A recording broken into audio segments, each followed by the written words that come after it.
Hello everyone, I am Samuel Scott, the kid who runs the video live stream for the Healdsburg Prune Packers, and it is my honor to greet you to the stream on this warm day.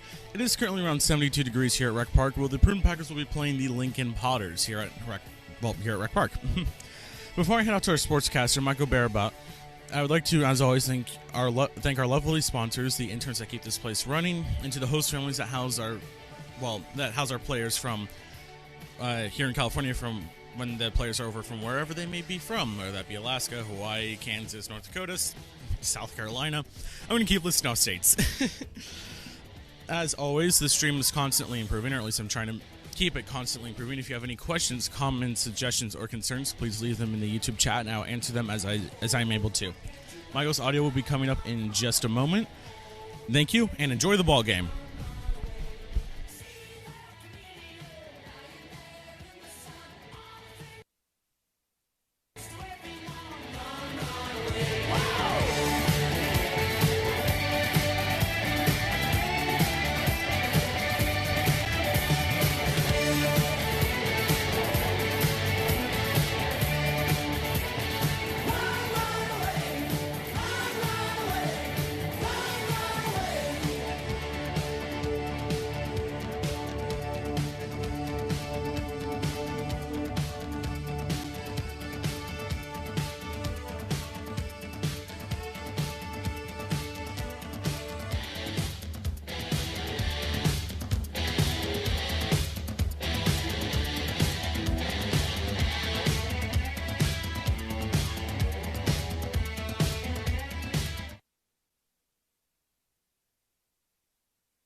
Over the West Coast Kings last night.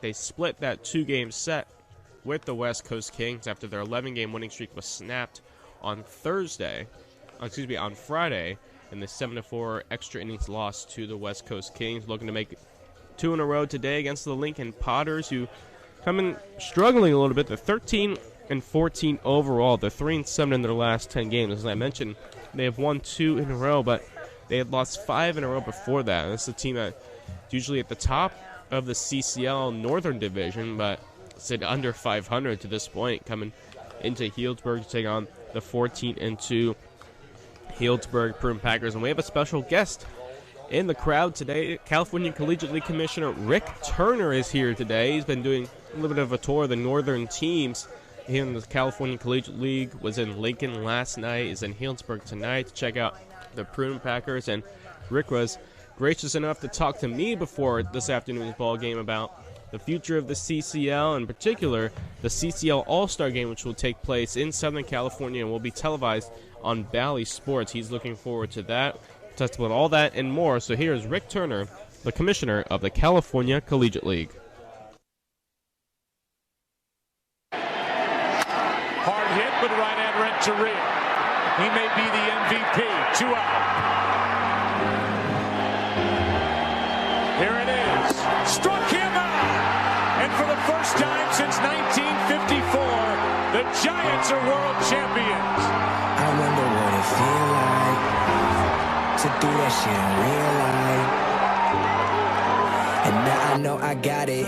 That's the reason no ID has signed me on it. Got it, but it's still visionary to the death of me. Yeah, I'm trying to make it, but I gotta find a recipe. Greatest of all time, I want the world to trust in me. At that hotel, these beautiful girls undressing me. I'm trying to stay focused, I guess that's the Lord testing me. I knew as a child, this was my destiny. To do it for the right life. Welcome back to Rec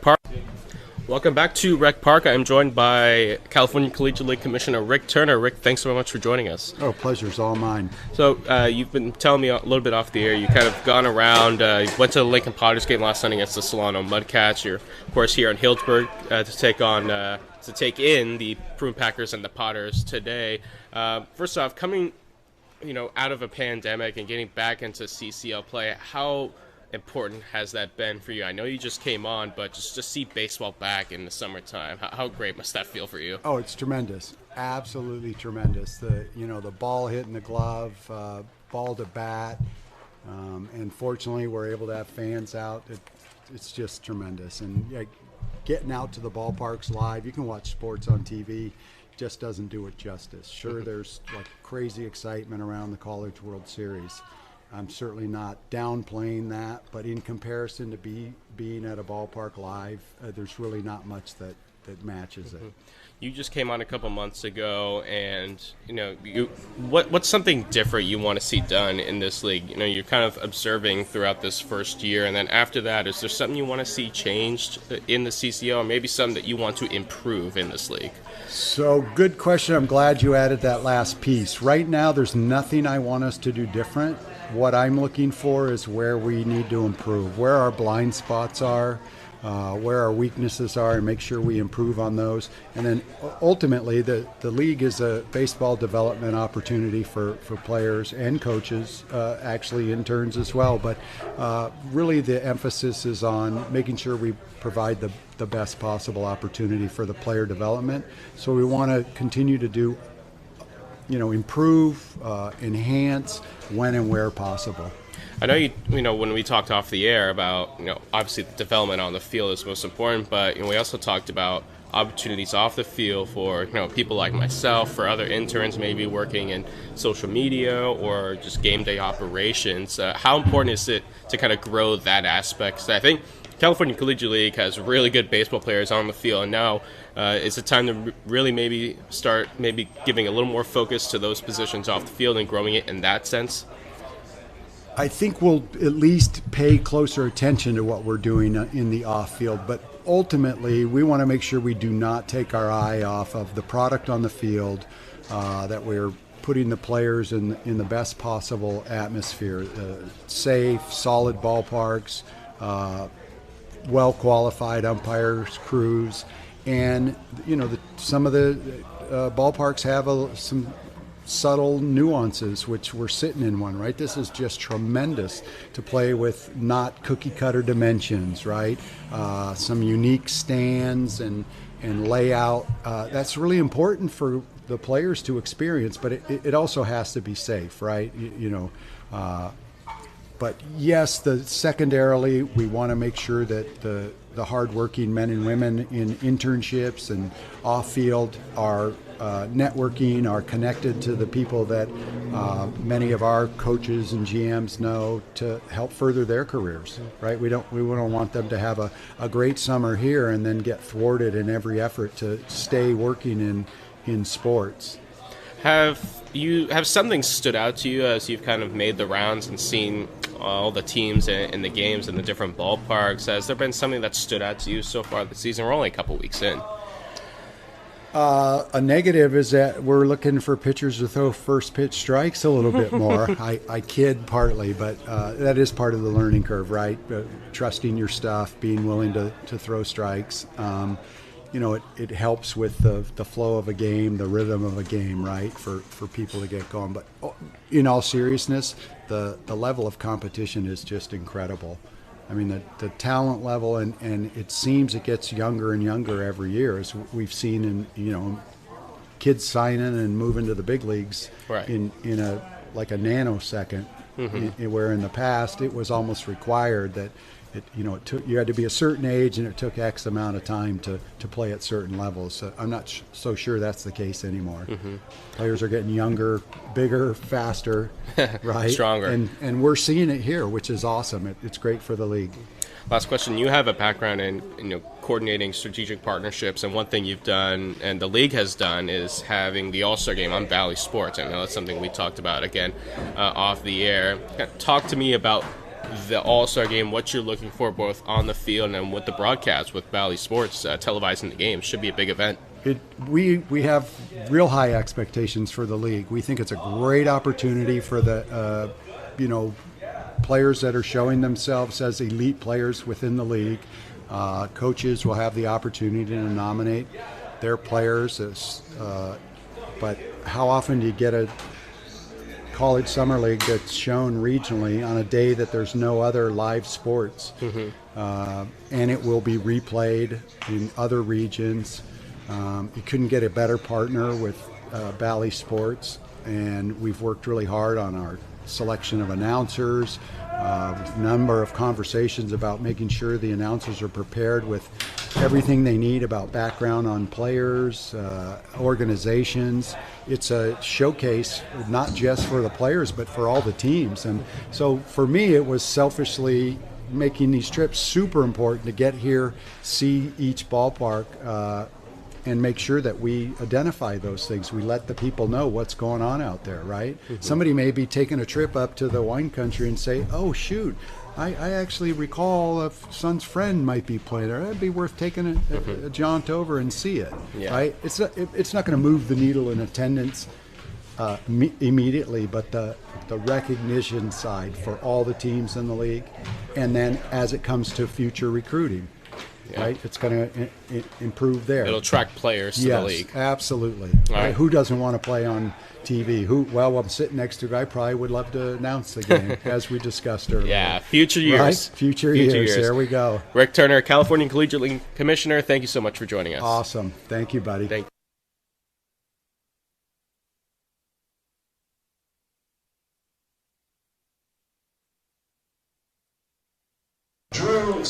And thank you to Rick Turner, CCL Commissioner, for joining me before this afternoon's ball game. Starting lineups are being announced right now for the Lincoln Potters, and we'll give you the Prune Packers lineup as it is getting ready to be announced by public address announcer Dick Bagarski.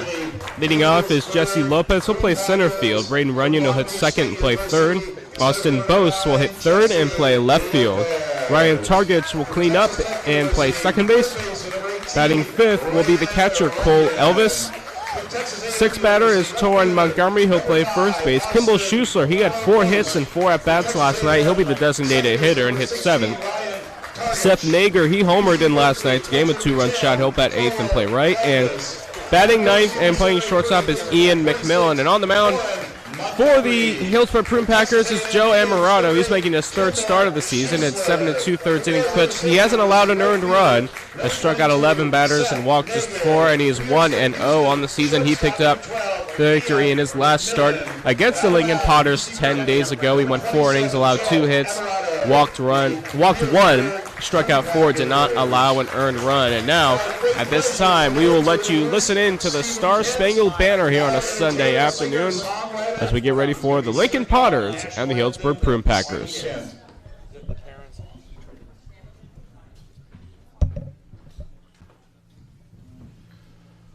Oh, say, can you see by the dawn's early light what so proudly we hailed at the twilight's last gleaming, whose broad stripes and bright stars through the perilous fight o'er the ramparts we watched were so gallantly streaming, and the rocket's red glare, the bombs bursting in air, gave proof through the night that our flag was still there. Oh, say, does that star-spangled banner yet wave o'er the land of the free and the home of the brave?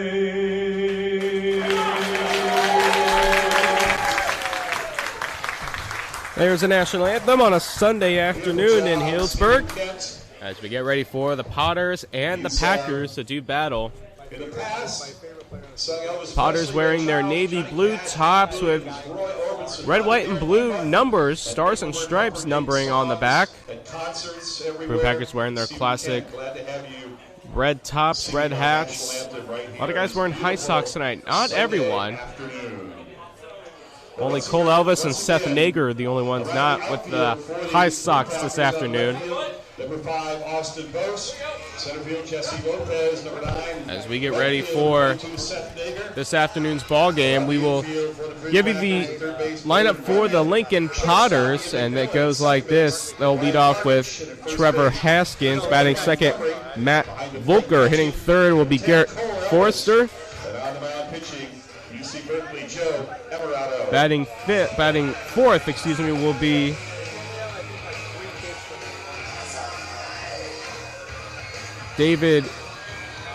Jeffrey David will hit fourth.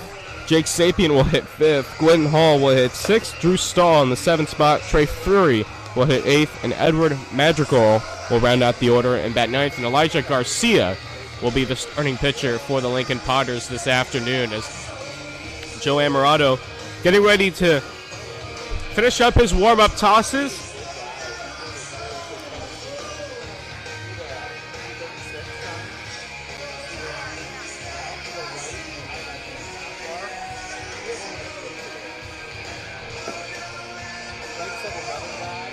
Prune Packers looking to win their second game in a row. Potters looking for their third win in a row. Two teams hungry for a victory to close out the weekend going into tomorrow's off day. Tuesday, the Packers will open up a 4-game set with the Walnut Creek Crawdads. Tuesday and Thursday will be here at Rec Park. Wednesday and Thursday will be at St. Mary's College in Moraga.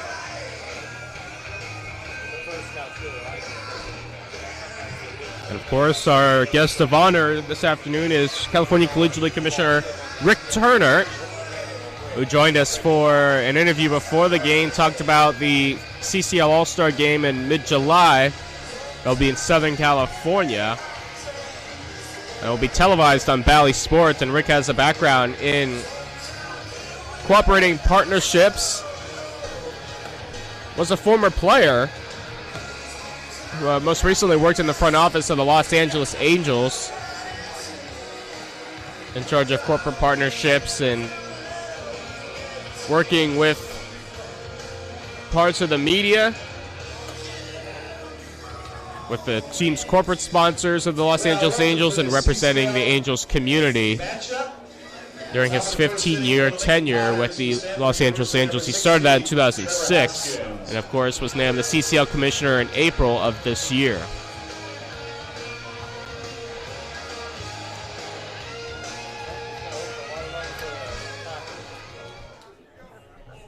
So Trevor Haskins getting ready to step in for the Lincoln Potters. Haskins is ready. Amorato is ready. And let's do it from Healdsburg on a Sunday. The first pitch of the ball game is outside, ball one. We are underway. First pitch, 12:11 p.m. Game time temperature, 72 degrees. And the 1-0 pitch on the way. Fastball outside, check swing. Did he go? No, he did not, says first base umpire. Count goes to 2-0. Potters 13-14 on the season, 3-7 in the last 10 ball games. They're coming off a 24-12 victory over the Mudcats last night in Lincoln. A game that took 3 hours and 48 minutes. That's a 2-0 misses downstairs, 3-0.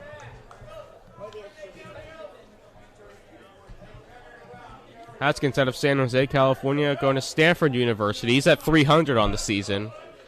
A double, a triple, and an RBI. No big flies on the year. 3-0 pitch is on the outside corner for a called strike. 3 balls and 1 strike to Haskins to lead off the ball game. Haskins was 0 for 2 last night, was hit by a pitch twice, and scored a run. And he swings a foul, tips it into the glove of Elvis behind the plate. Amorato trying to come all the way back, gone from 3-0 now to 3-2.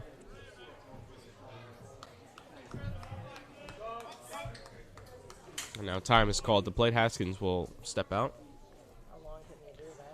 Stanford was recently eliminated in the College World Series in Omaha, Nebraska.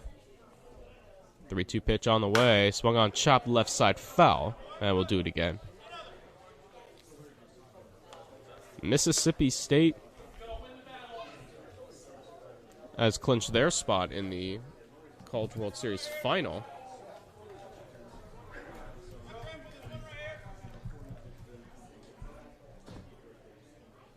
Going to be Vanderbilt and Mississippi State in the final best-of-3 series. This time is once again called at the plate.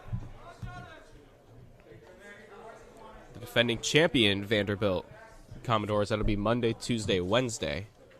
And a swing and a miss, strike 3. Amarato does come back to get the strikeout for the first out of the inning. And as Haskins walks off the field, he gives a little bit of a scouting report to Matt Volker, the second place hitter. Haskins saw 8 pitches in that at-bat, so got a pretty good look at what Amarato's featuring out there on this Sunday afternoon. Volker, left-handed hitters, stands in. Amarato winds and deals the first pitch on the outside corner for a called strike. 0-1 the count.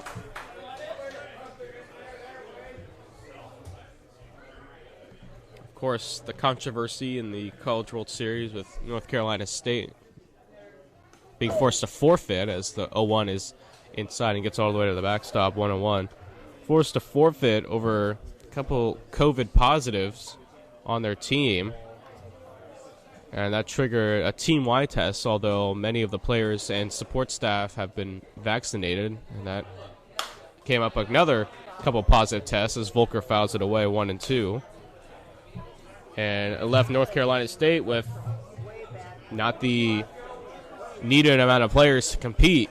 So they had to forfeit, and that effectively ended their season. And it's caused quite a stir, especially with crowds of over 20,000 at the College World Series this week, as Volker lines it into center field for a base hit. Hit that one right back up the middle. So Volker reaches, and that'll bring up Garrett Forster.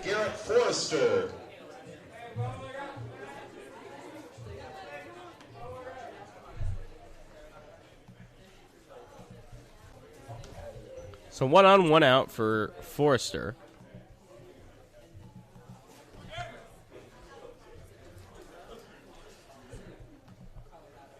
Forrester out of Oregon State.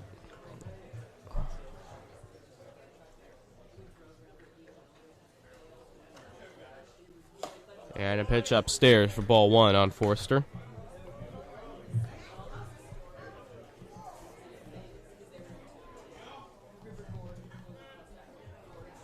Quite a shame what happened to North Carolina State.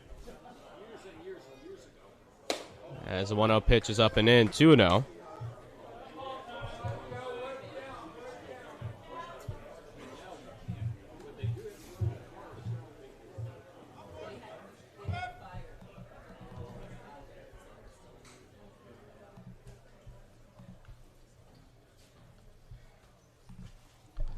And the pitch. That one naps the outside corner. 2 balls and a strike.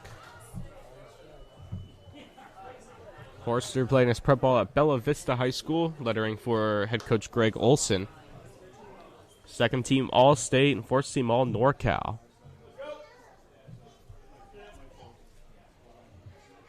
2-1 pitch on the way. Right there. Called strike 2.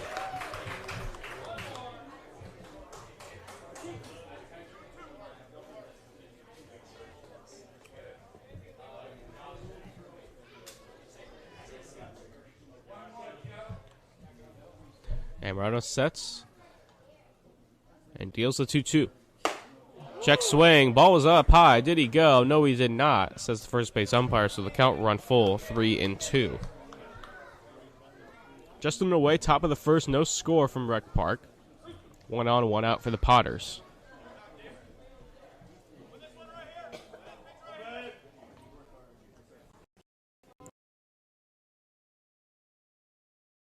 Fouled back to the screen.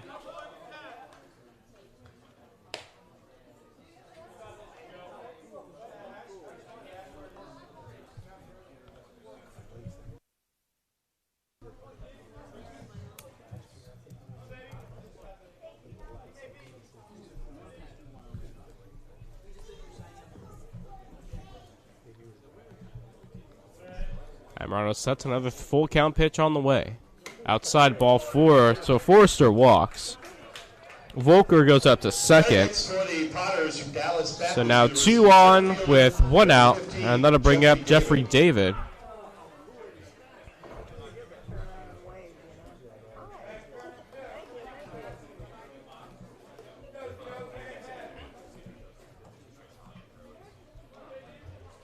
David at an even 400, 1 homer, 8 RBIs. He scored 3 runs.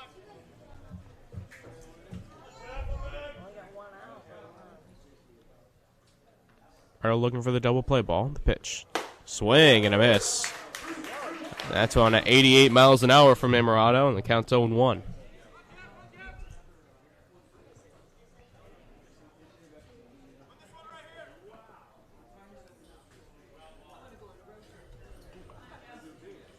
Two on, 1 out. No score. Top of the first. And the 0-1 pitch on the way. In the dirt. Elvis able to get in front of it. Count evens up at 1-1.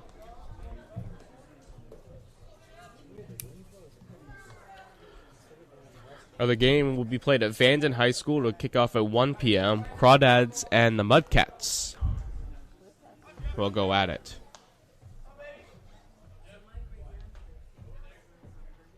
One ball, 1 strike count. Pitch. Swing and a miss. A big swing and a miss that time from David. And count goes to 1-2. Packers looking for win number 15 on the season.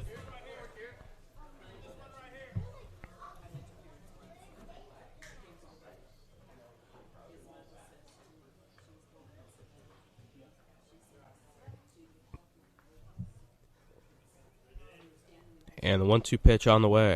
Outside. Snagged by Elvis. That count evens up at 2-2.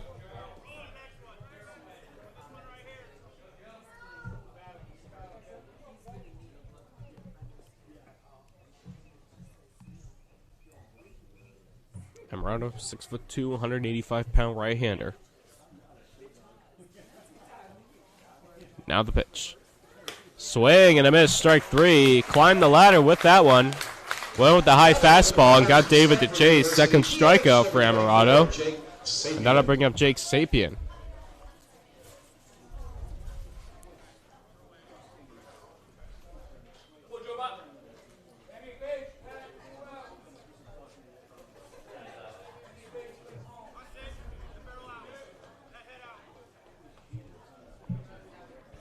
Volker at second, Forster on first.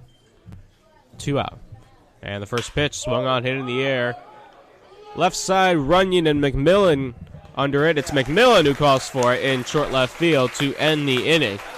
No runs, 1 hit, and 2 left. And at the end of a half inning of play, no score from Rec Park here on the Healdsburg Prune Packer Radio Network.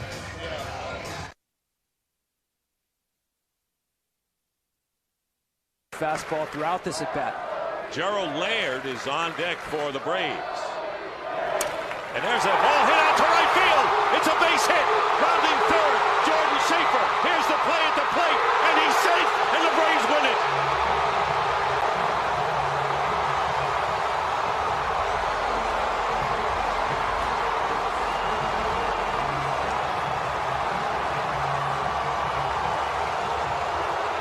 Fielder trying to drive the lead catcher today, and it's a fair ball. That'll do it down the right field line.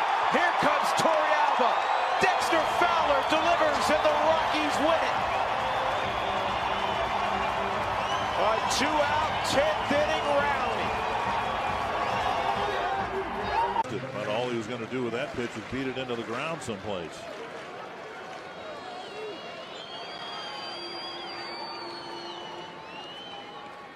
A drive to right center. To the gap. Escobar scores. Mauer coming around. Play at the plate, not in time. And Domick delivers the game winner. Down the middle for strike 3 if it goes to that point. And the pitch is inside and the ball game's over. Reddick walks with the bases loaded. Young trots home, and the A's win it 4-3 in 10 innings. Well, as it turns out, maybe the intentional walk. That's right. It probably hurt the pitcher as he ends up walking home. Runners off first and second, 0-1. And Snyder, a base hit to right center field. Martin's going to get away. Jesse Lopez, the leadoff for the Packers, bottom of the first inning. After a scoreless top half by Joe Amarato on the pitcher's mound. And on the mound for the Lincoln Potters is Elijah Garcia. 6 foot, 185-pound right-hander out of Cal State Northridge. And his first pitch to Lopez as he squares the bunt is inside, and Lopez pulls it back. Garcia making his first start of the season, and it'll be his 8th appearance. That's a 5.52 ERA in 14 2/3 innings. Struck out 20 batters, walked 4, and has a 2-1 record. That one is lined into center field. That's going to get down for a base hit. Leadoff single for Jesse Lopez. And that'll bring up Braden Runyon.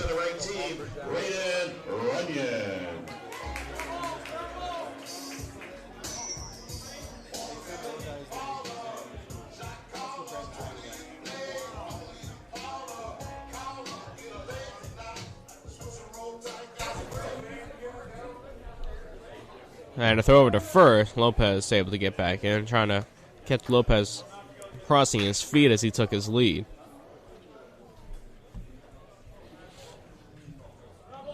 And another throw over to first. Lopez able to get back in.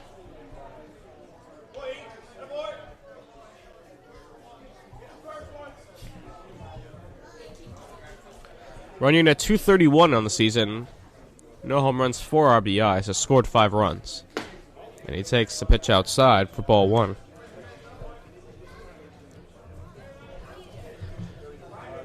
Runyon was 1 for 5 last night. Reached on a bunt single.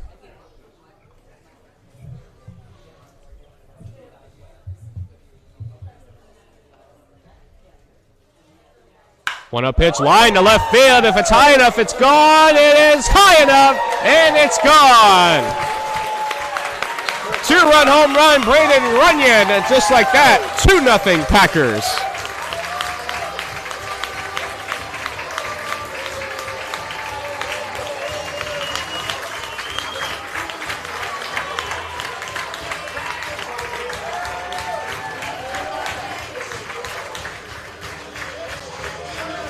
Now batting with the Prune Packers from Texas A&M University, left fielder number 5, Austin Boast.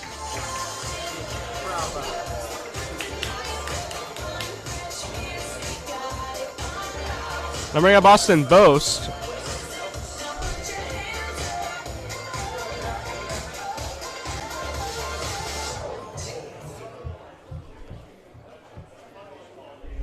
And the first pitch to Boast is outside, ball 1.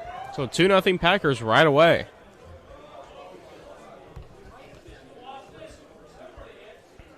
Boast at 143. He's only played 3 games.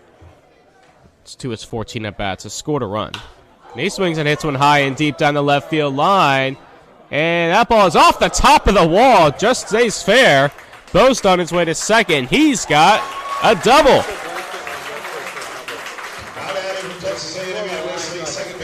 Packers hitting the ball very hard off Garcia early on.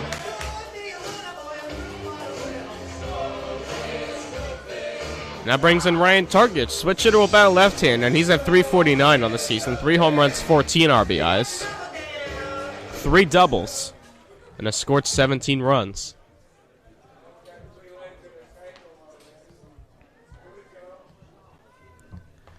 Garcia checks the runner at second. The first pitch. Fastball on the outside corner, called strike 1.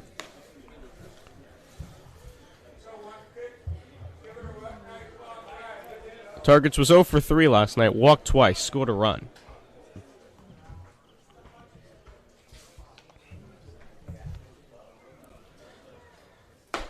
And the 0-1 pitch in there, called strike 2. Maybe look a little bit off the plate from here, but counts now 0-2.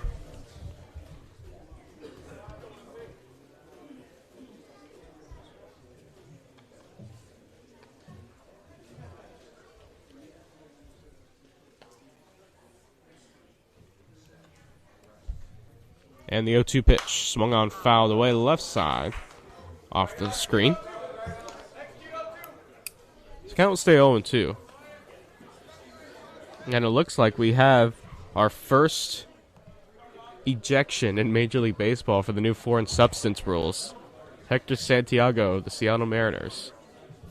Looks like that just came across just a few minutes ago. 0-2 pitch. Up and away. 1 ball and 2 strikes.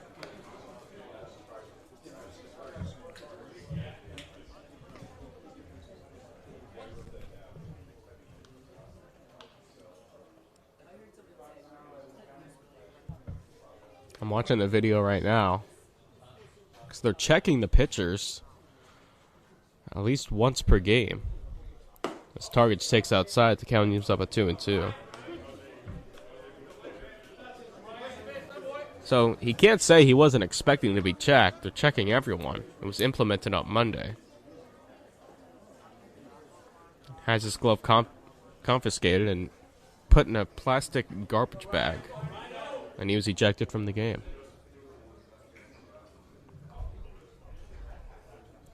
2-2 pitch. On the way. And a breaking ball outside. So Targets reworks the count to 3-2. And I'm sorry, that can't happen right there. You have to know they're going to check you. And he still thought he could try and get away with it. Not smart. Not smart at all. So it'll be a 3-2 to Target. Here it comes. Swing and a miss, strike 3. Target down swinging for the first out of the inning. And then I'll bring up Cole Elvis.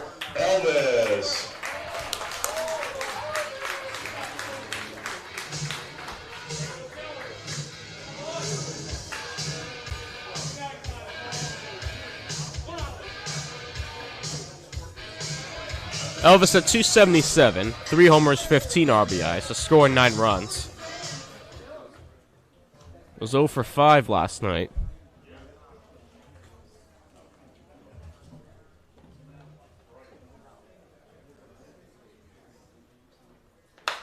That pitch is fouled away back to the screen. Count goes to 0-1. Lopez single, running at the 2-run home run, and then a double by Austin Boast. And then the strikeout by Targets, and that's where we are. Runner at second, 1 out, bottom of the first, 2-0 Packers.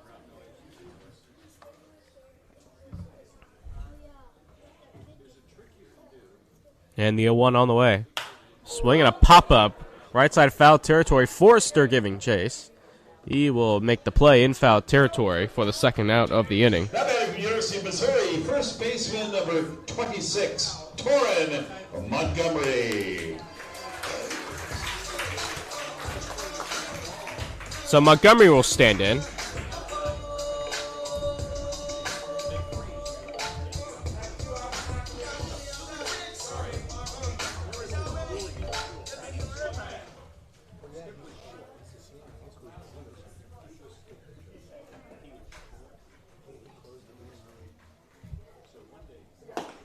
And the first pitch to Montgomery in there for a called strike, 0-1.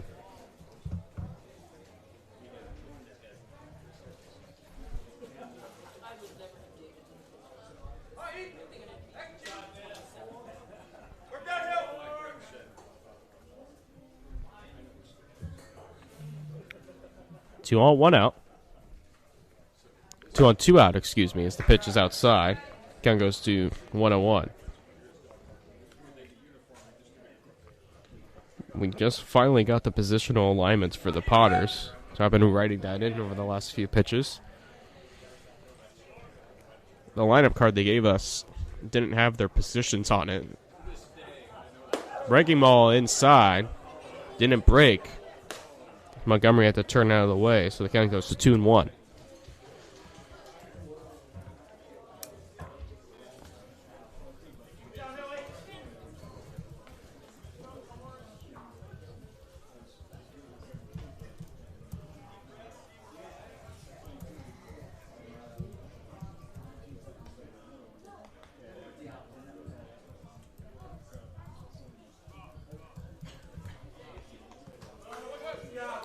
Time is called at the plate.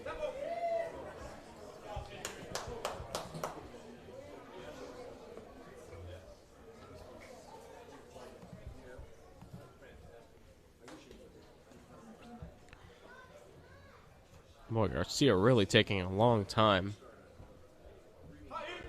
in between pitches.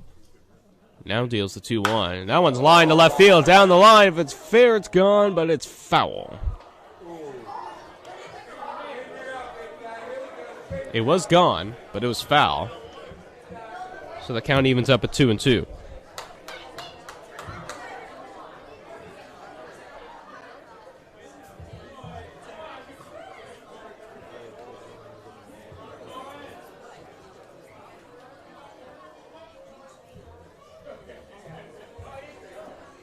So Bo still on second.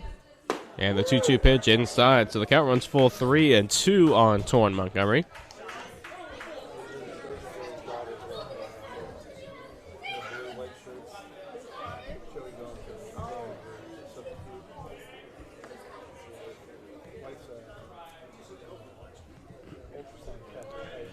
Full count pitch coming from Garcia. His 21st pitch of the inning is swung on, hit on the ground a second. Stahl fields. Gathers, throws to first in time to end the inning. So nice job by Garcia coming back after giving up the home run in 3 straight hits to start the inning to get the final 3 outs. But the Packers get 2 runs on 3 hits and they leave 1 at the end of an inning of play. 2-0 Packers here on the Hillsborough Prune Packer Radio Network.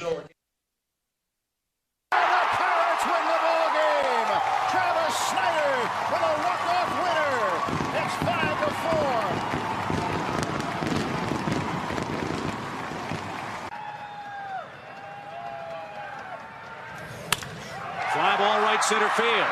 That's going to get down. That's going to be a game winner. Ugla around third. Simmons wins the game in the 10th with a double. It's a 5-4 final.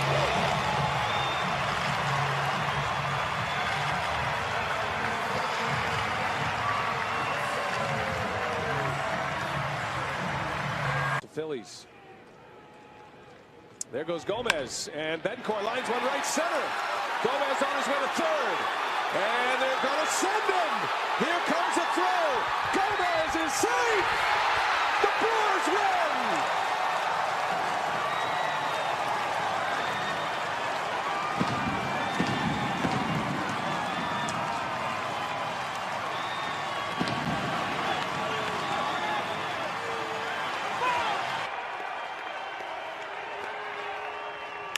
Line drive toward left field. Pierre's on his way.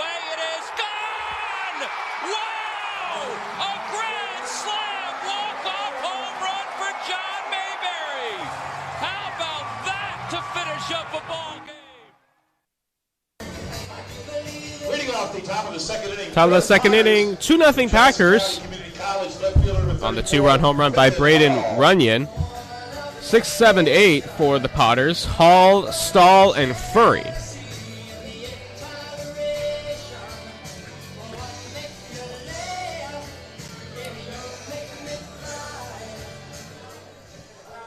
So Quentin Hall will stand in.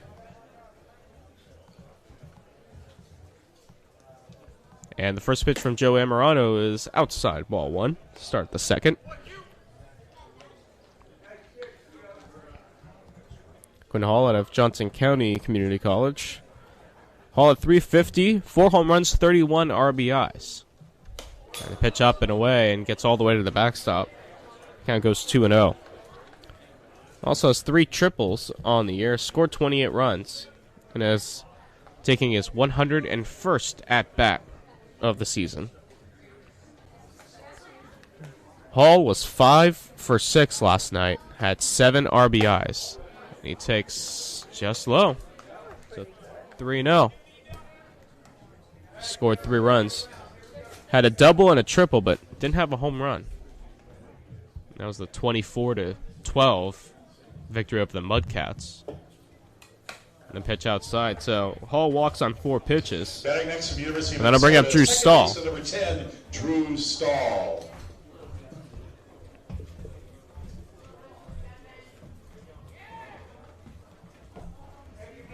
Stahl at 244, homer 5 RBIs. Was 2 for 5 last night. A pair of doubles drove in 3 runs. Scored a pair of runs himself.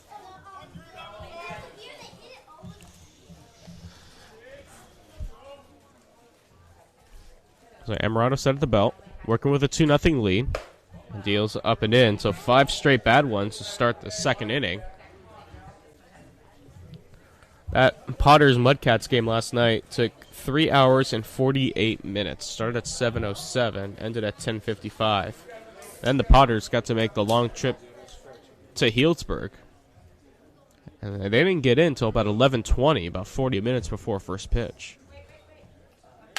And that sounded like a broken bat. Pop-up right to Montgomery at first. He'll make the catch.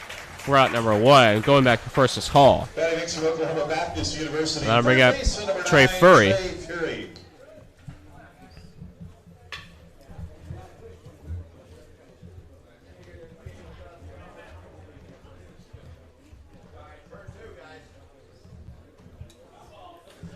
Furry at 253. No homers, 10 RBIs. 3 doubles on the campaign. He scored 11 runs in the first pitch upstairs, ball 1. Furry got just 1 at bat last night off the bench, was 0 for 1. He struck out.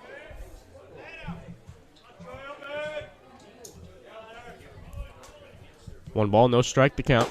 And the pitch just missed outside.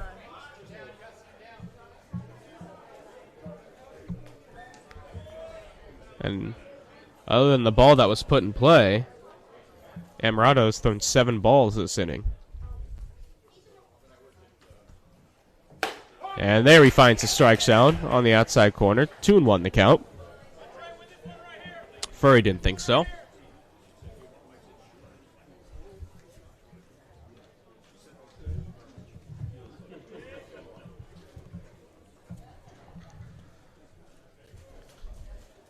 Pitch on the outside corner again, called strike 2. Furry didn't think so. That pitch looked a little bit more outside than that first strike call.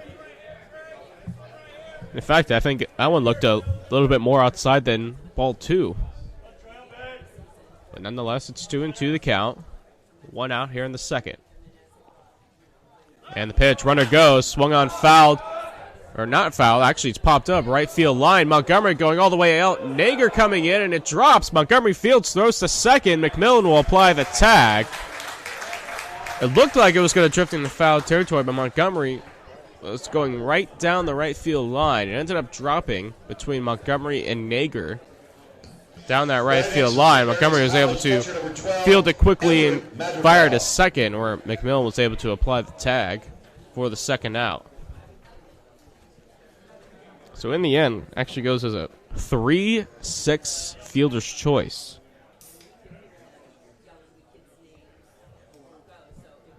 Hall out at second. And brings up Madrigal, who swings at the first pitch and fouls it away for strike 1.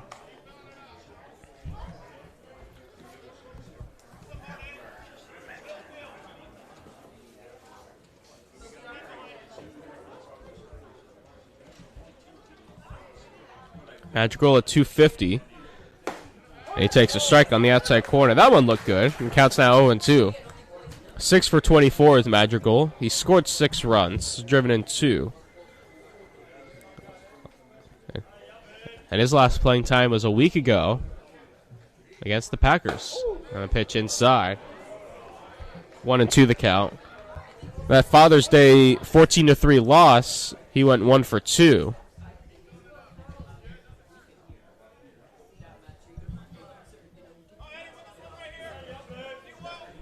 One ball, 2 strikes, 2 outs. 2-0 lead for the Packers. Pitch on the way. On the inside corner, strike 3 called. Madrigal down looking to end the inning. No runs, no hits, and 1 left. And at the end of an inning and a half, 2-0 Packers here on the Healdsburg Prune Packer Radio Network. Second time, and the Phillies can celebrate. 7-3, the final score at 11. Ninth pitch of the at-bat coming to Lombardozzi.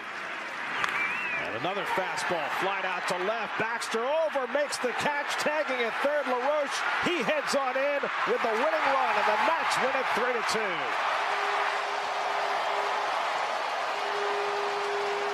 After all those fastballs he fouled off, Lombardozzi able to put one in play, a sacrifice fly. Ortiz drives it to right field. Nelson Cruz going back, going to be over his head, and it is gone! Into the bullpen!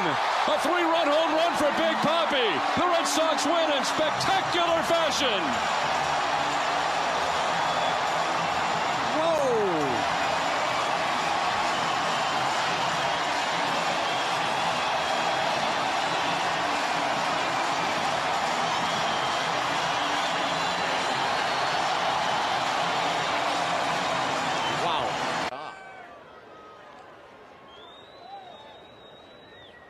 This ball hit high and deep left field.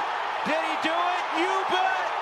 Nolan Arenado, a walk-off ninth inning home run, and the Rockies win it 10-9. He saved 3 on defense, and he just won it with his bat.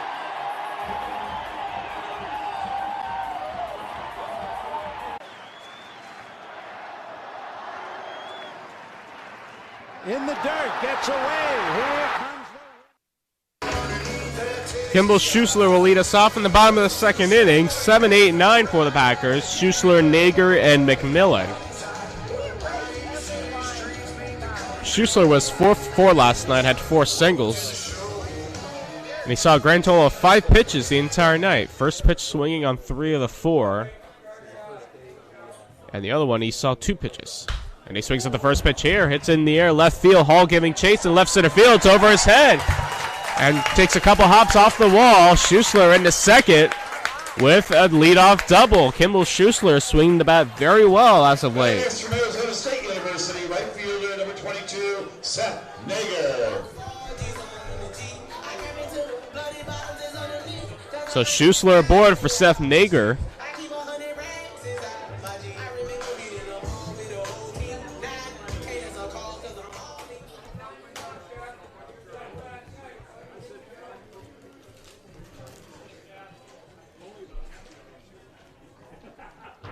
And the first pitch to Nager is on the inside corner for a called strike.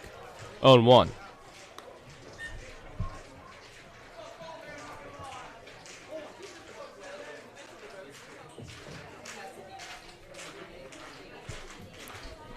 The count.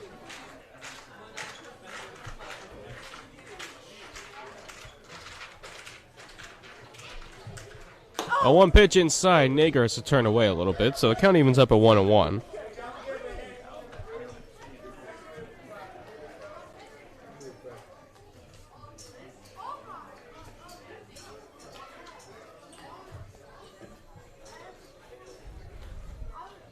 Schuessler on second, and the 1-1 pitch. Outside, 2 balls on 1 strike.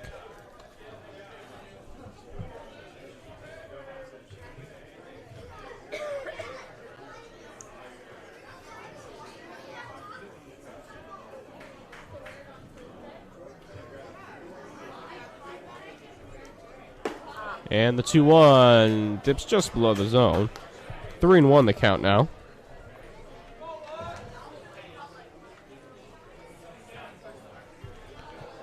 So 3 balls and a strike, nobody out. Schuessler on second after the leadoff double. Ian McMillan waits on deck. 2-0 Packers.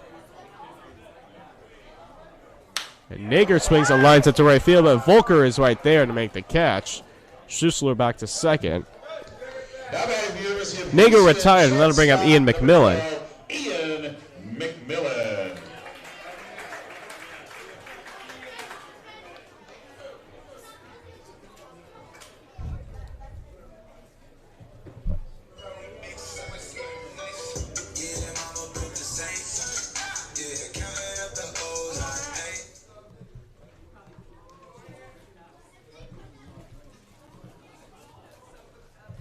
McMillan a 250, 2 homers, 15 RBIs. And he takes inside ball 1. Scored 11 runs, was 1 for 4 last night, scored a run.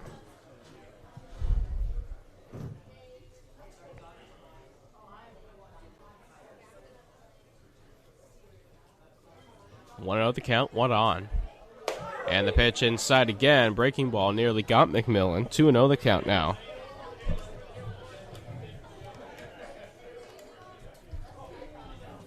Packers looking to extend on their 2-0 lead.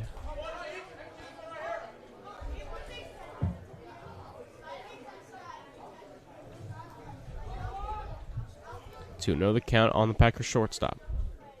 In the dirt, blocked nicely by Madrigal behind the plate to keep in front of him. Schussler will have to hold at second, but the count goes to 3-0 now on McMillan. Jesse Lopez, the leadoff man, waits on deck.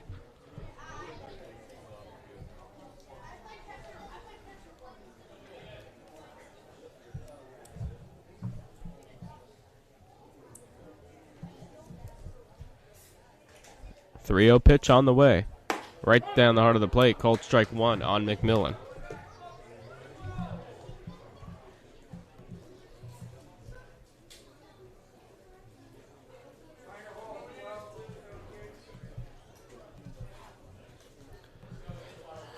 Three won the count. Schussler on second. A pitch from Garcia. Swung on, hit it on the left side. Threw for a base hit.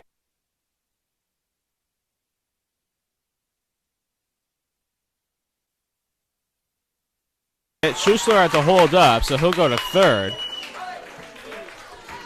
McMillan will hold at second. Jesse Lopez. 5 hits already, the first time through the lineup for the Packers, and that'll bring up Lopez.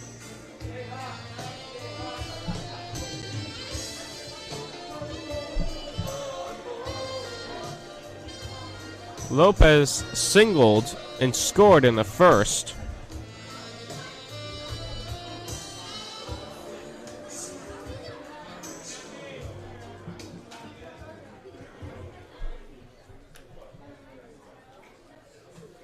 So Lopez stands in the first pitch. An off-speed pitch in there for a called strike. 0-1 the count.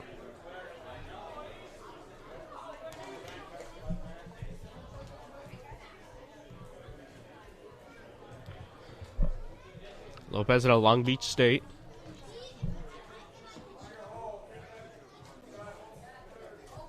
And a throw over to first, getting back is McMillan.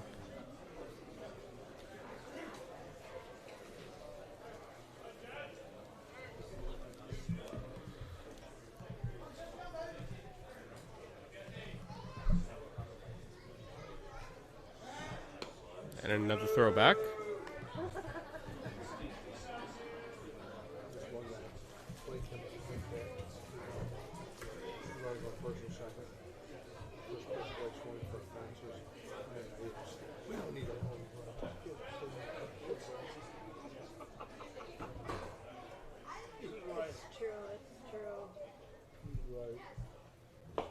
And that pitch gets by. Madrigal coming home is Schussler to flip to Garcia, not in time. Schussler scores. Madrigal would have been better off just trying to race Schussler home plate and trying to apply the tag himself, but instead he flipped to Garcia. Wasn't really even near home plate. So Schussler scores. Moving to second is McMillan. It's now 3-0 Packers.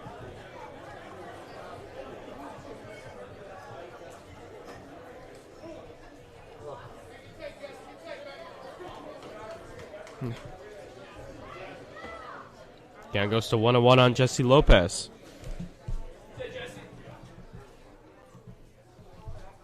Garcia sets and deals. A pitch in the dirt. Count goes to 2-1 on Lopez.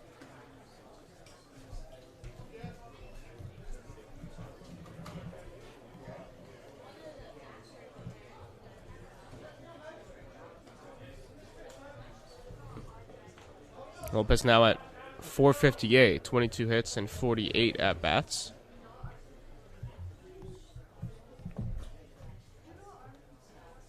And the 2-1. Well, drifts outside, so the count run to 3-1 on Lopez. Break run.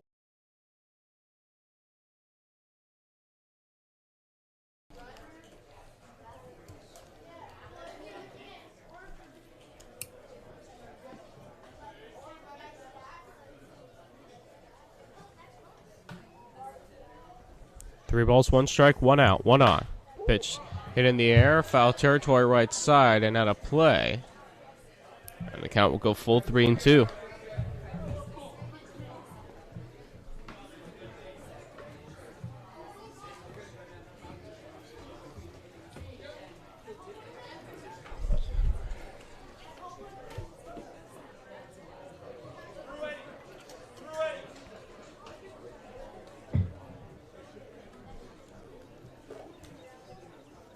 Garcia sets, deals 3-2, and that hit Lopez in the back, so he will take first base. Now batting from Texas Tech University, third baseman number 18, Braden Runyon. So 2 on with 1 out now for Braden Runyon. He homered in that first inning, and now we'll have a meeting at the mound. Good opportunity, ladies and gentlemen, to tip our cap to our ball boy, Jacob Wood. Jacob down there. Jacob is... Cody Curohair, the pitching coach, out to the mound. Kid knows what he's doing. Fantastic job, Jacob Wood.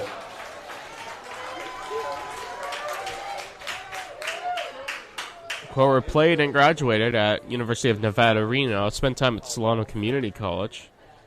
Was actually drafted by the Colorado Rockies in the 46th round of the 2004 draft, and his first year with the Potters.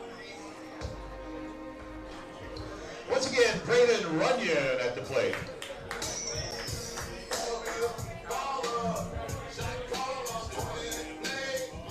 North Potters are managed by Ryan Stevens.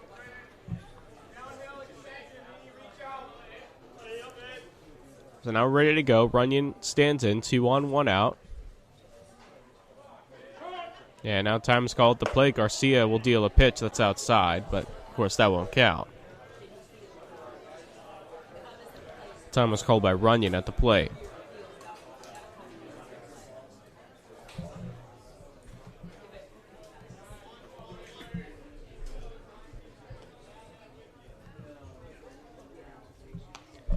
And the pitch on the inside corner, called strike 1. Runyon did not think so. He'll step out and regather himself. Strike zone so far seems to be a little bit all over the place, at least to start. And it has both teams frustrated to this point. And now time is called again at the plate. Garcia really slowing down the pace of this game, taking a lot of time in between pitches.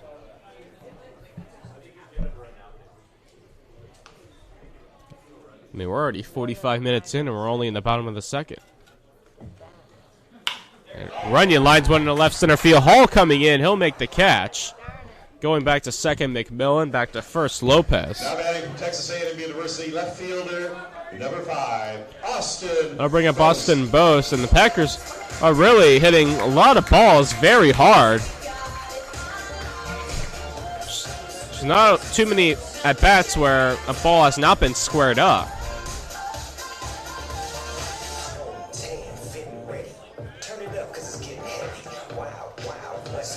So Bose stands in. He doubled and was left stranded in the first.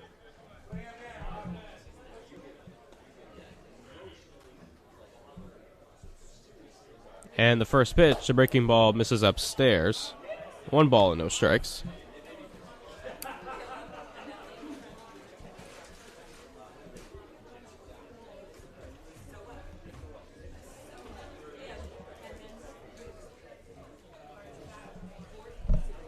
One 0 count.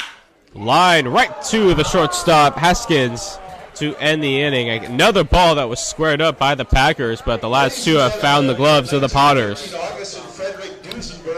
So 1 run on 2 hits and 2 left.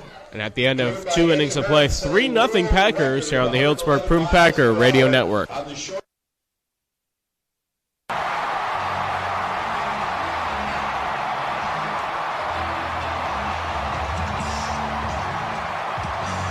For Anthony Bavaro, that is his 7th wild. Ramirez isn't running all that well. Here's the 0-1, and Ramirez lines one down. That's base hit, and in the score, Segura. The Brewers win. Aramis Ramirez with a game winner. The Brewers walk off for the 2nd time on this homestand.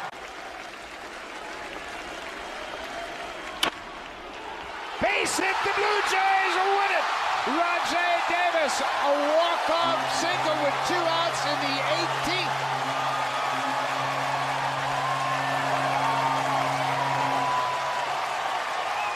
Well, they're jogging out to greet him. Usually they fly out of the dugout. Off hard to the right side. You have Blank's a big man at first, pushing a bunt. Don't know if that's in play anymore. Back up the middle, out through, base hit. Rockies will win it. Dexter Fowler comes through. 8-7 Colorado.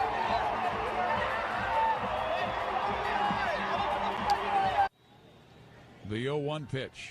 A swing and a base hit up the middle. The Royals will win it. 3-2 as Tejada scores from third. The Royals are mobbing Eric Hosmer in between first and...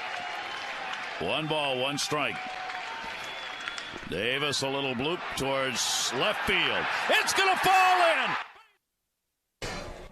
Top of the third inning from Rec Park in Healdsburg. 3-0 Packers.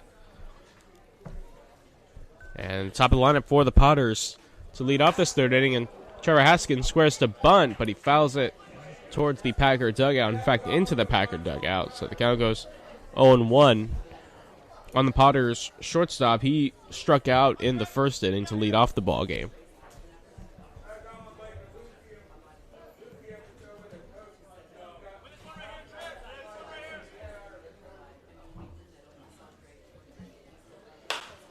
That one fouled away right side out of play, so count quickly moves to 0-2 on Haskins.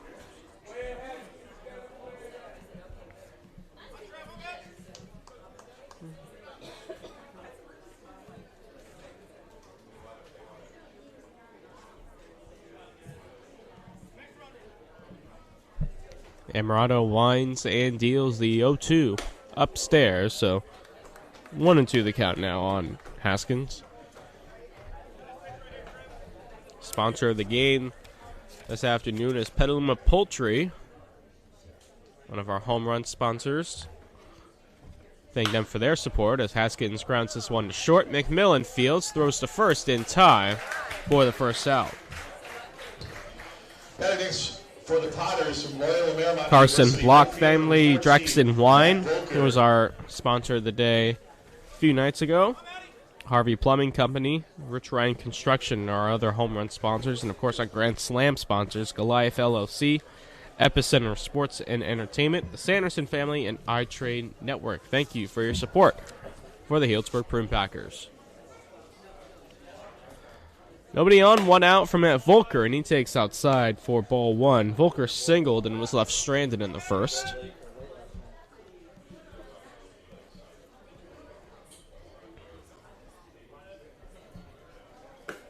1-0 pitch is in the dirt, picked by Elvis. 2-0 on the count.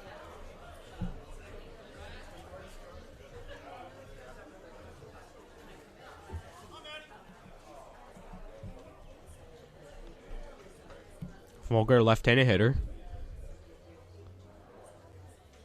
Waits the 2-0, and he swings and fouls it just over me. 2-1 the count.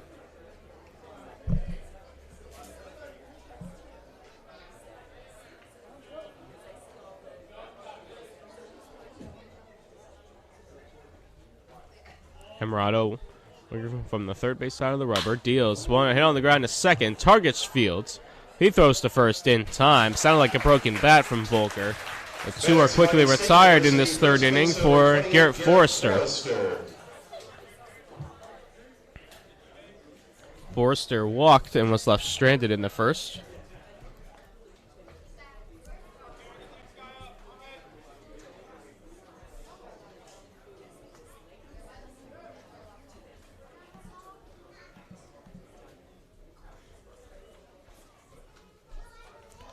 And the pitch on the outside corner for a called strike, 0-1 on Forrester. So Forrester spent some time at Oregon State this year. That's where he plays his ball. I was covering Arizona State in their season this past spring. His the 1 pitch is outside 1-1. So there was a classic Oregon State, Arizona State ball game played on May 14th. And Forrester in that game went 1 for 5, 2 RBIs. That game ended on a 3-run walk-off home run from Ethan Long as the pitch is in there for a call strike 1 and 2. And MLB Cut retweeted it. Famous baseball journalists retweeted that walk-off. Quite a moment, and the pitch is in there. Strike 3 called. Forster down looking. A 1-2-3 third inning for Joe Amarato. He has retired 6 in a row. And at the end of 2.5 innings of play, 3-0 Packers here on the Healdsburg Prune Packer Radio Network. A lucky 13, 5-4 O's.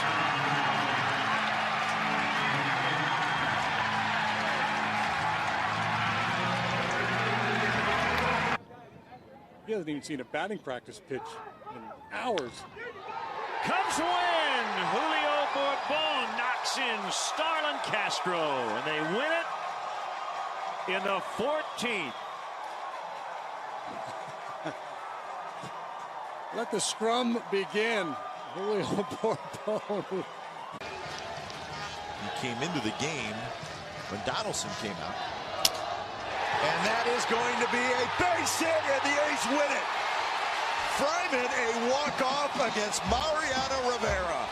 The marathon comes to an end in the bottom of the 18th inning.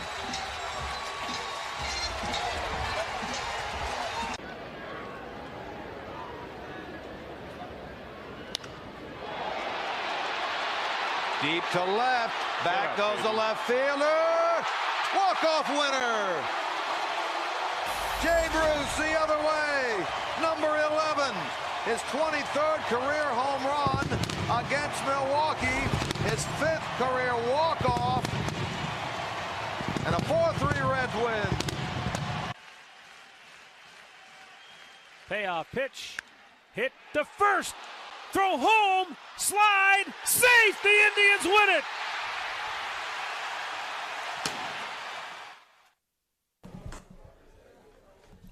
Bottom of the third. Ryan Target stands in. Switch hitter batting left and takes ball 1 outside. 4, 5, and 6. Target, Elvis, and Montgomery.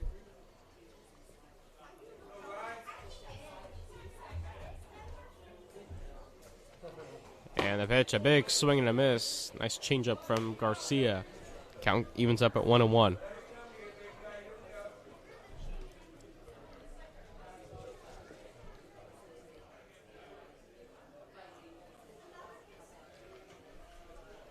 And the pitch outside. 2 balls and 1 strike on Ryan Targich.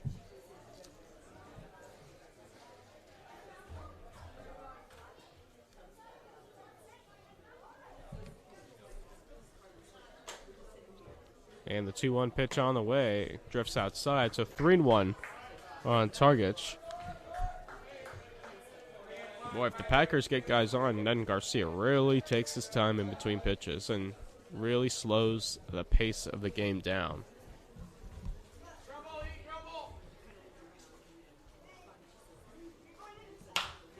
Target swings at the 3-1 and pops it up right field. Volker going over in right center field to make the catch for out number 1. Now batting from UC Berkeley, catcher number 10. And I'm bringing up Cole Elvis. Elvis popped out to Forrester at first in the first inning.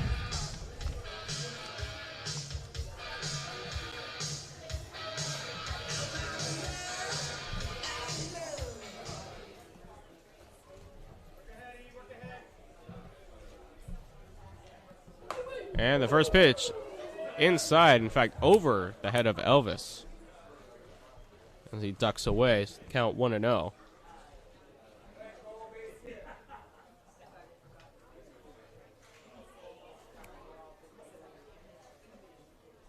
And a big swing and a miss by Elvis. Count evens up at 1-1.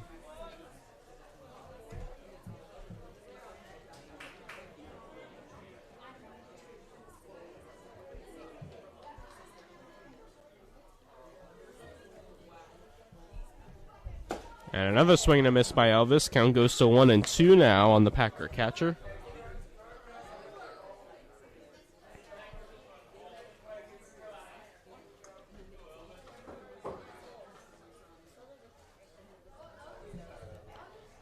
1-2 pitch on the way. Swung on a line foul down the left field line.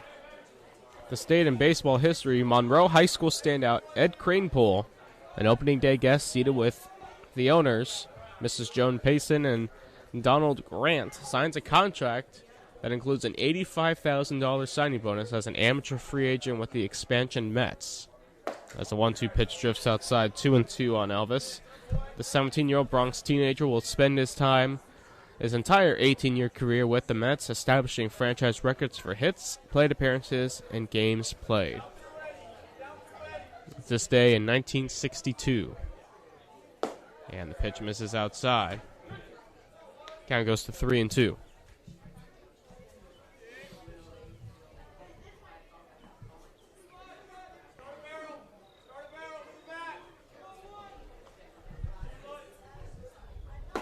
And the pitch outside, ball four, so Elvis walks. He reached for the first time today, and that'll bring up Jordan Montgomery.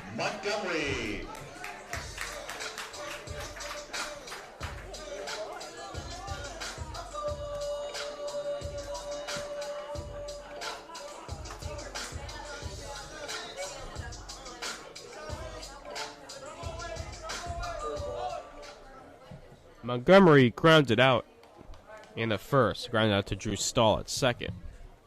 And the first pitch in the dirt gets by Madrigal. He picks it up, and we'll have no play at second as Elvis will move up the 90 feet.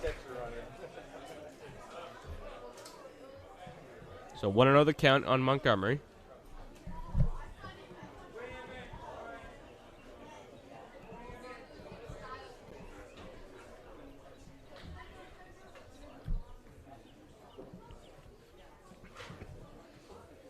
Garcia sets. Deals a 1-0.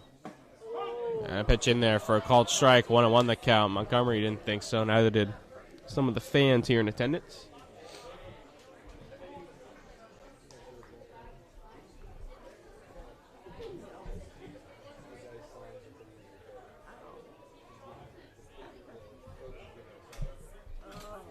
One ball, one strike, one out, one on. And the pitch in there for a called strike. Good slider from Garcia.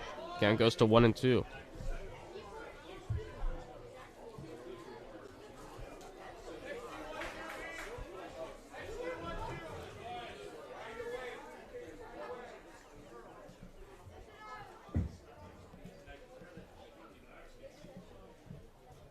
One-two pitch. Fastball in the outside corner. Strike three call. And Montgomery down looking. DH, number 8, Kimball Schuessler. Schuessler doubled and scored in the second.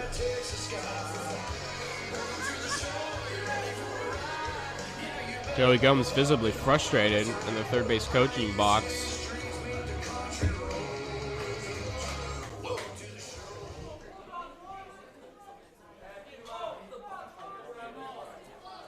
So Schuessler stands in. 5 hits in his last 5 at-bats, and he takes a pitch down below the zone for ball 1.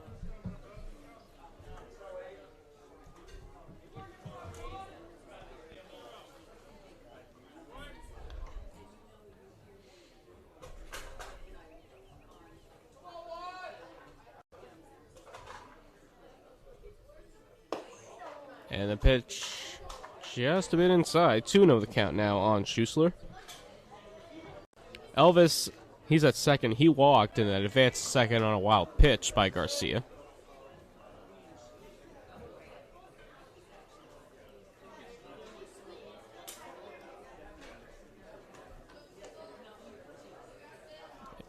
And the 3-0 is outside. 2-0 is outside, excuse me. 3-0 now.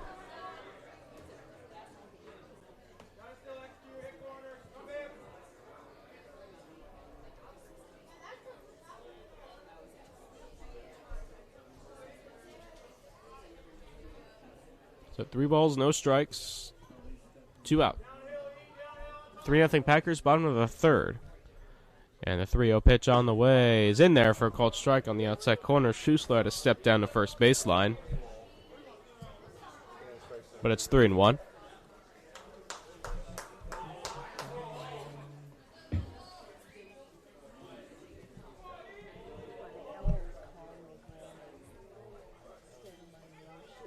And the 3-1 outside ball 4. So Schussler walks.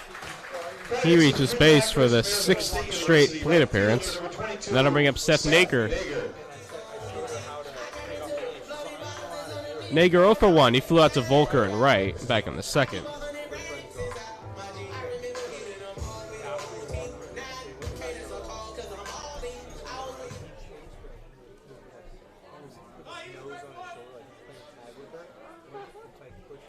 Nager, left-handed hitter.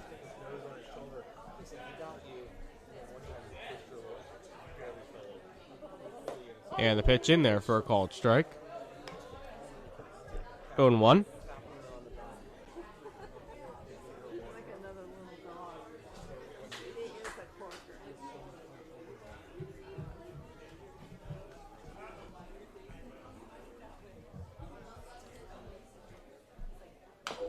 Nager fouls it right side over the Potters dugout and into the Potters dugout.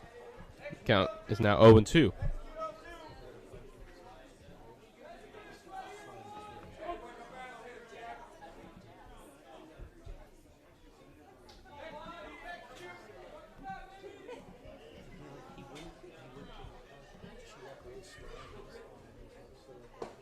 Pitch on the inside corner, strike 3 call. Nager down on strikes to end the inning. Recognizing one of our home runs. No runs, no hits, and 1 left. 2 left. No runs, 2 hits. No runs, no hits, 2 left. There we go. And at the end of 3 innings of play, 3-0 Packers here on the Healdsburg Prune Packer Radio Network. Jason Kipnis drives home the game winner as Drew Stubbs. 5-5 game. Line drive, base hit, and the Braves win it 6-5.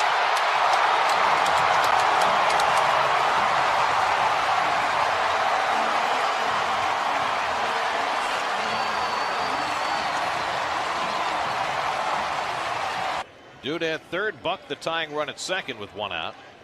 And a long drive, deep right field, headed to the Pepsi porch. It's out of here! The Mets win the ball game! Kirk Neuenheisel walk-off 3-run homer in the bottom of the 9th.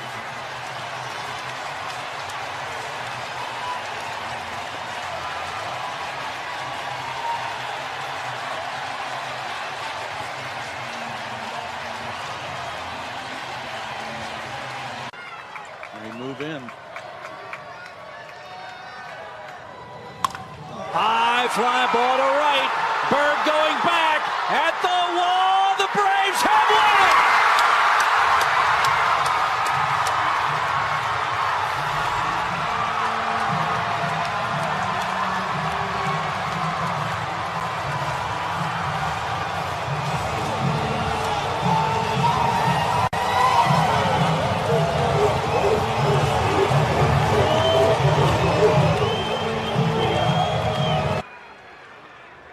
Set, so is a Bob, the 2-2. And a line drive back toward the middle base. Top the 4th inning, 3-0 Packers. Here on the Healdsburg Prune Packer Radio Network, Joe Amarato back out for his 4th inning of work. And he'll face 4, 5, and 6. Heart of the order, Jeffrey David, Jake Sapien, and Quentin Hall. The 3 batters he will face.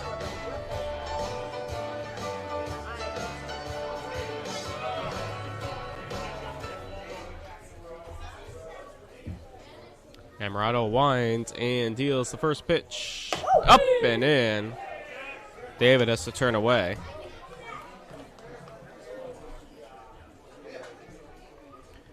David struck out in the 1st inning.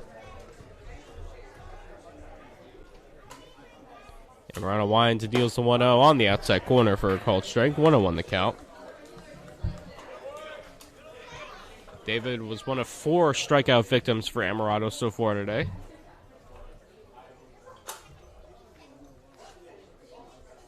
One pitch on the way, swung on. Hit in the air right field. Nager has a beat on it. Takes a couple steps back to make the catch for out number 1. Next from Stanford University, DH number 24, Jake I'll bring up Jake Sapien. Sapien. He popped out to McMillan at short that ended the 1st inning.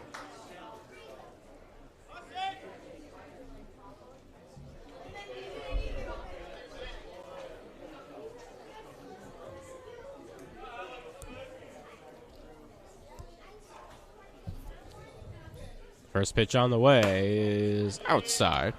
1 ball and no strikes.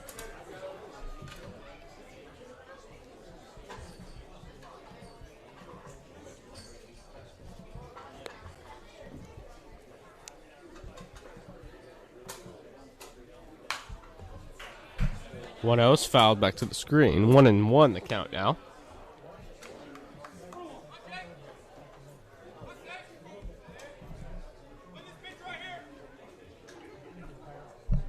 Potters will be off tomorrow, and they'll take on the Solano Mudcats at McBean Stadium Tuesday night. 6:05 first pitch. And a breaking ball misses high. 2 balls and 1 strike.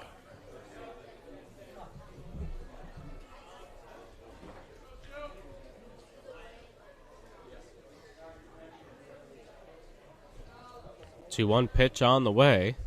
Swinging a foul tip into the glove of Elvis behind the plate. Counting is up at 2-2 on Sapien. We're in the 4th inning, 3-0 Packers. 2-run home run by Braden Runyon in the 1st inning. Gave them the 2-0 lead and then extended their lead on an RBI single from Ian McMillan.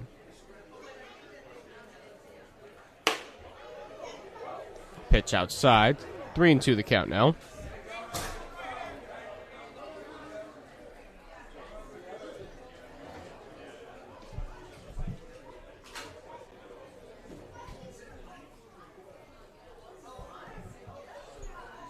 Full count deliveries fouled back to the screen. Count will stay full at 3-2.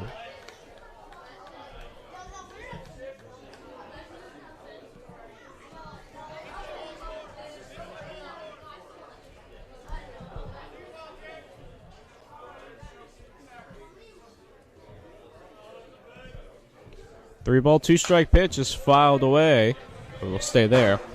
Potters are going to host the inaugural West Coast World Series. We'll bring together the top 16 collegiate summer baseball teams from the West Coast to determine who is the best of the West. It'll be hosted by the Potters and the Yuba Sutter Gold Sox at McBean Stadium and Calusa Casino Stadium in Marysville. As another 3-2 is fouled away. Will be a 4-team double elimination pool play to determine seeding for the 16-team single elimination bracket for the championship. 3-2 pitch on the way, fouled back to the screen once again. A heck of an at-bat for Jake Sapien. 4 straight pitches he's fouled off.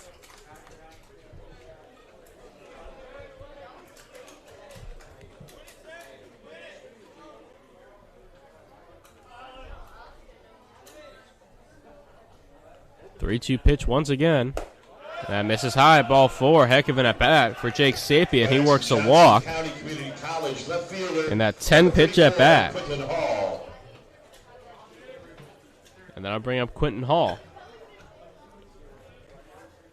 Hall walked in the 2nd.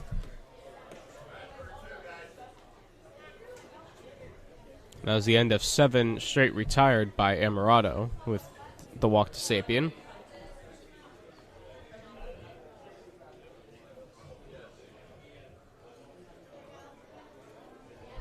Amorato set up the belt and deals the first pitch. Swung on, fouled away right side, out of play.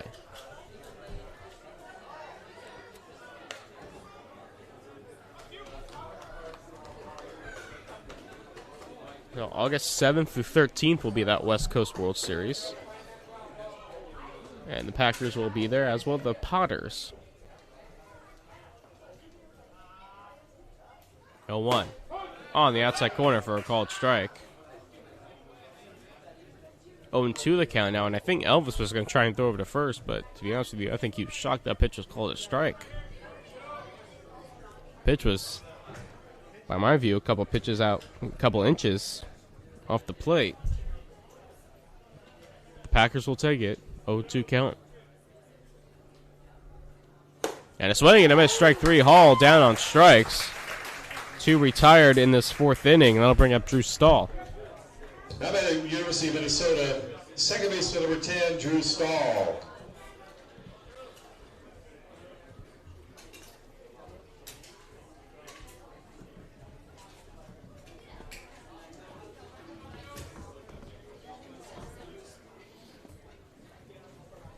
Stahl popped out to Monty at first.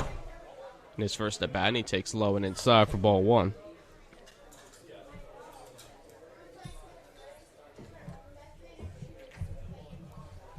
Three 0 Packers, top of the 4th from Rec Park. Warmed up to 81 degrees at the moment.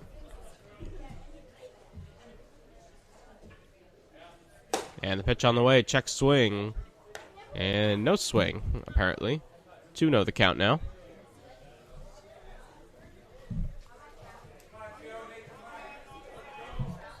Packers are off tomorrow. They'll start a 4-game set with the Walnut Creek Crawdads tomorrow, or on Tuesday.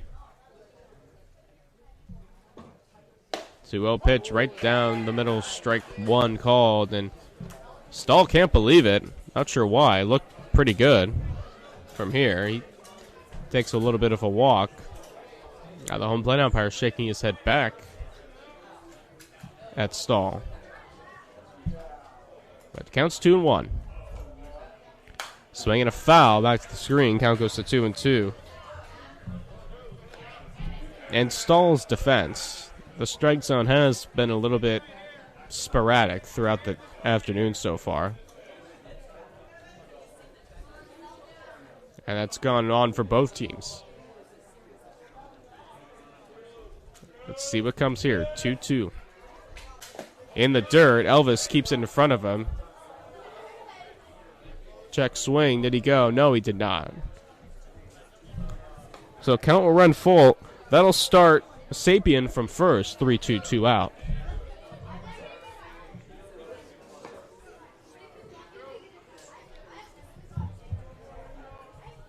So Sapien will be off with the pitch. Full count. Delivery. Here it comes. And that pitch upstairs. Ball 4. So Stahl works a walk. Joey Gomes out of the dugout, and that could be all for Amarato. We'll see. Hasn't made a move yet. And there he's going to make the move for a new pitcher. So Amarato's going to leave after 3 2/3 innings,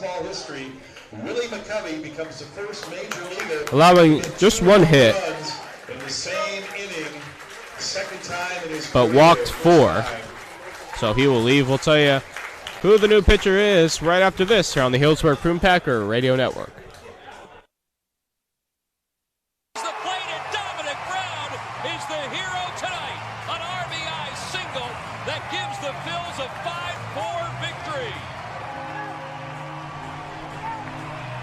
Defense, and we've talked about it all night. Pitchers make mistakes. If he hangs one up on the inside part.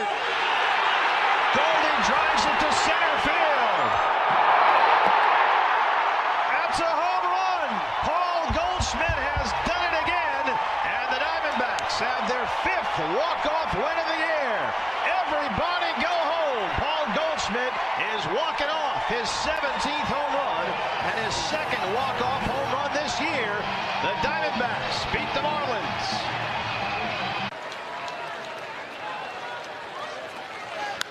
Gomes hits one high in the air to left field. Down the line towards the pole. If it's fair, it's very gone. But it is gone! A 2-run home run to walk off in Game 2 of the doubleheader. Gomes will touch them all, and the Red Sox win it 3-1.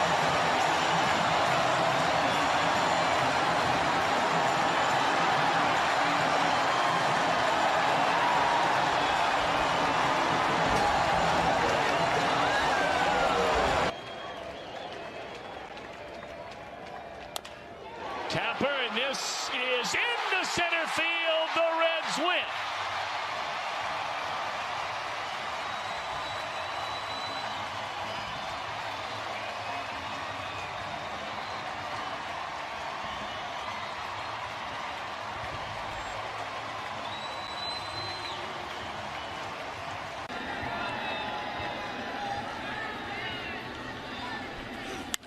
Driven in the air, left field. Gums going back, looks up, and it's a walk-off home run. Johnny Peralta has won it for the Tigers. New pitcher is Marv Guerin, a 6'2" right-hander out of San Francisco University of Pacific. making his third appearance. For 6 innings, he's allowed just 1 hit, no runs.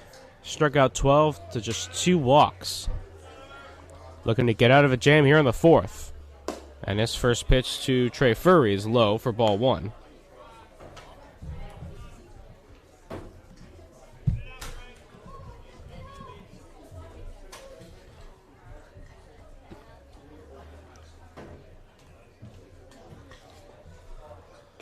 And the pitch in the dirt, 2-0 the count.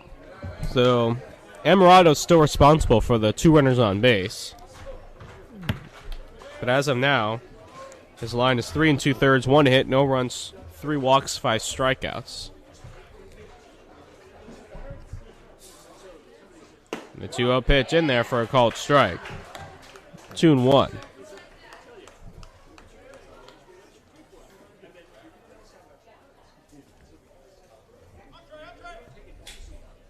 Furry put into a fielder's choice his first at bat, and he swings and misses at the 2-1 to make it 2-2. Pitch out of the zone.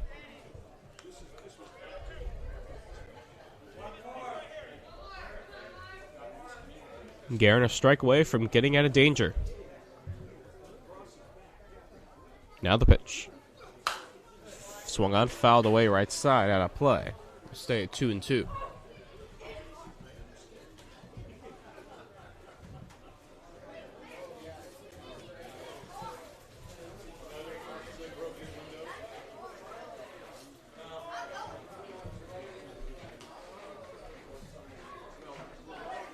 Swing and a miss, strike 3 on the 2-2. Guerin gets out of danger, striking out Furry to end the frame. No runs, no hits, and 2 left. And at the end of 3.5 innings to play, 3-0 Packers here on the Healdsburg Prune Packer Radio Network.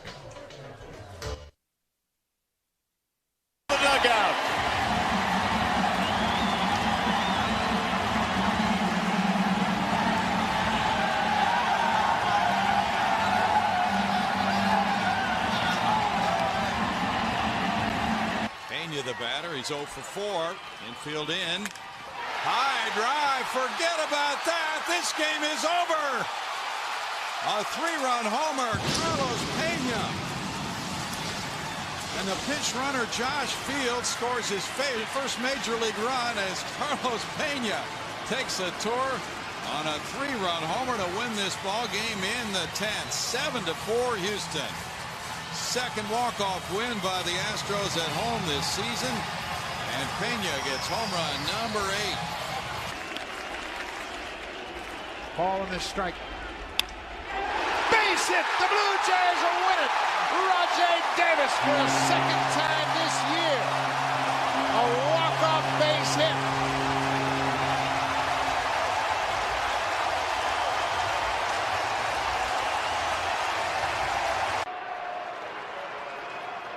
The 1-0. Line drive back up the middle. Rounding second is Montero. The Diamondbacks will walk off with a win.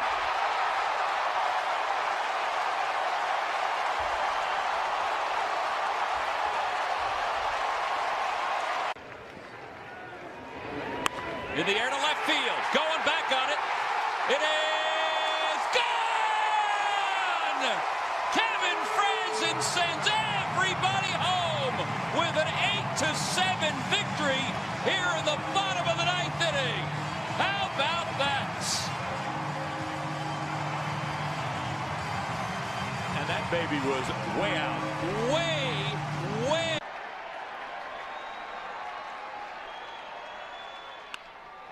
Left field. Coming in, it falls. And it kicks away from Ruggiano, and this game is over.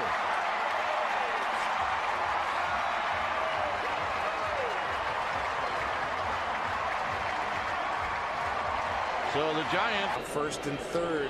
Now Morales. Chance to win it. High fly ball. That'll get it done. That ball is way. Wow. What a home run. Kendrys Morales with the first pitch. A 3-run jack. And the Mariners win it 6-3. Do not stomp on that plate. Nice and easy. teammates are giving him plenty of room. Ian McMillan will lead us off bottom of the 4th inning. And the first pitch is in the dirt, ball 1. The new pitcher for the Potters is Logan Bell, right-hander out of Bowling Green State University.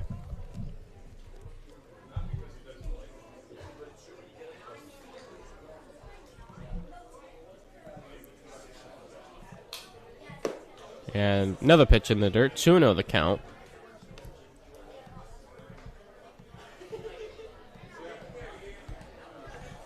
Bell making his 8th appearance. In 12 2/3 innings, he's has a 2.84 ERA, 15 strikeouts to 8 walks. And the 2-0 is inside, 3-0 on Ian McMillan. And now we'll have a meeting at the mound between Madrigal and Bell.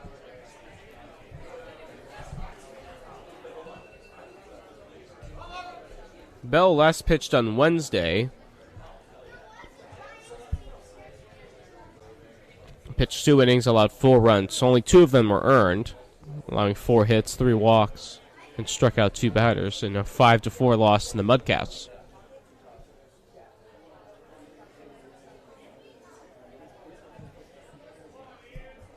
(3-0) on the inside part of the play. 3-1 the count.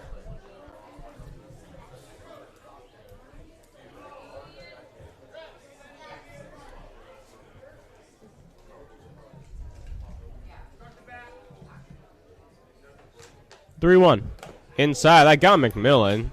Would have been ball 4 anyway, but it clipped his jersey, so McMillan reaches on the hit by a pitch. And now bring up Jesse Lopez. Lopez.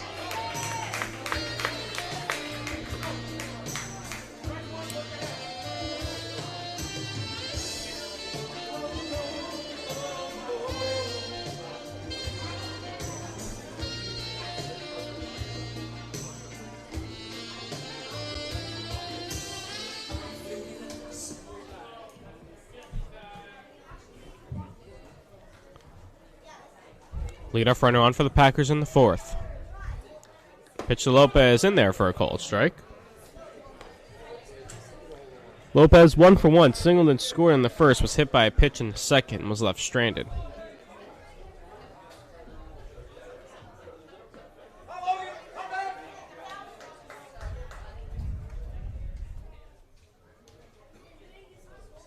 On 1 the count.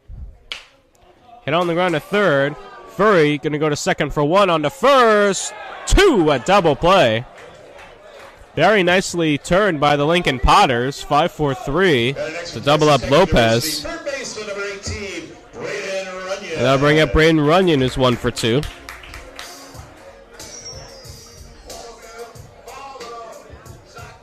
Runyon homered in the 1st and lined out to Holland left in the 2nd.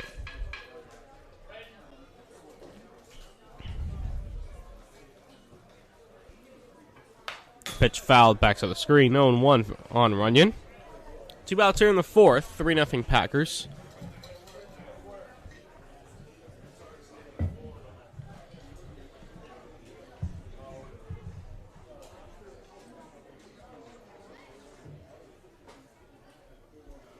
And that pitch hits Runyon. And he flings his bat all the way to the Packer dugout. He'll take first base. Left fielder, number 5, Austin Boast. So Runyon reaches, and that'll bring up Austin Boast, who's 1 for 2. He doubled in the 1st and lined out to Haskins at short in the 2nd.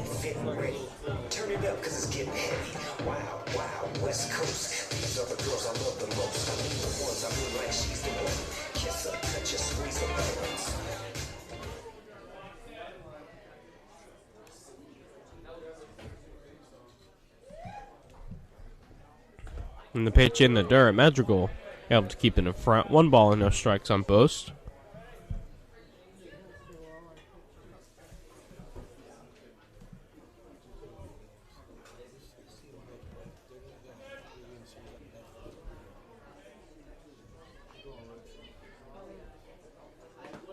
And a swing and a miss by Boast. 1-1 the count.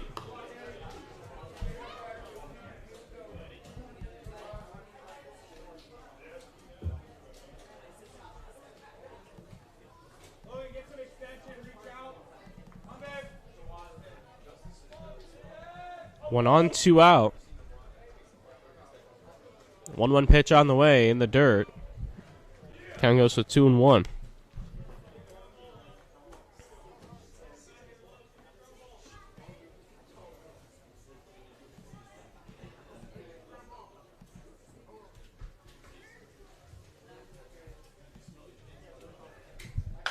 Swung on, fouled away right side out of play. Count evens up at 2-2. Ryan Targich waits on deck. Packers hoping for their second win in a row going into the off day tomorrow.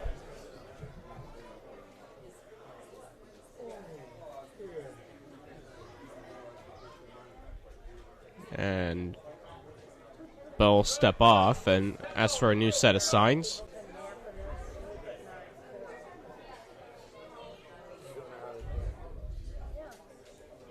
Now Bell has the one he likes and deals the 2-2. Misses low, so count run full 3-2. That'll start Runyon from first.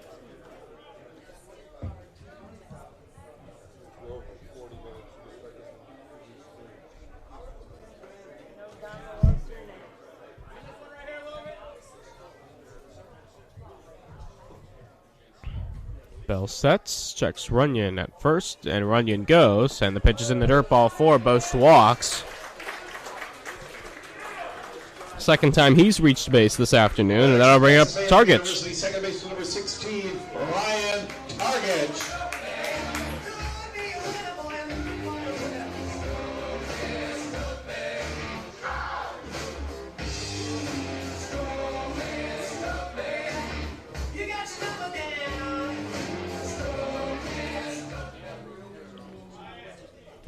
Targich 0 for 2, strikeout and a flyout on his ledger so far. Switch hitter batting left. Pitch in the dirt. Ricochets off the mask of Madrigal. It goes out in front of the plate. Runyon goes to third. Boast up to second. And a 1-0 count in Targich, and we'll have another meeting at the mound. Take a look at the upcoming schedule. On Tuesday, the Crawdads come to town. 6 o'clock game on No Wednesday. move has been made. Entire infield converging. The favorite head down to St. Mary's College and play the Crawdads on Thursday and Friday. Repeat. Crawdads here Thursday. Prune Packers on the road on Friday, and then the Seals back in town on Saturday, July 3rd. Of course, Sunday, July 4th. 3 runs on 5 hits for the Packers. No runs on 1 hit for the Potters.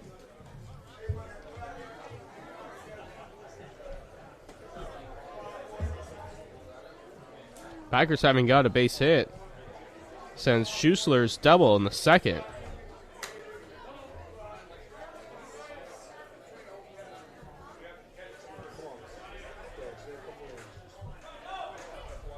One the count now on Targich. Pitch. Up and away. 2-0. Packers squared up a lot of balls on Elijah Garcia, their Potters starting pitcher. Even most of their outs were hit line drives right at guys.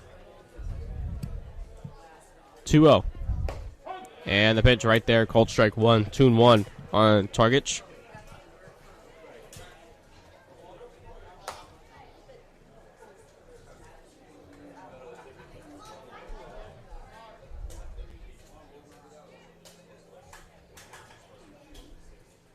Two and 1 the count. Swung on a line in the left center field. Hall makes a couple steps to his left and back to make the catch to end the inning. Another hard hit ball hit right at a Potter defender. No runs, no hits, 2 left, and at the end of 4 innings of play, 3-0 Packers here on the Hillsborough Prune Packer Radio Network. Nicely done. Oh boy! You can see Jason was calling for the foul. No balls, 1 strike, 1 out. Bases loaded. Tied at 3, bottom of the 10th. Ball game.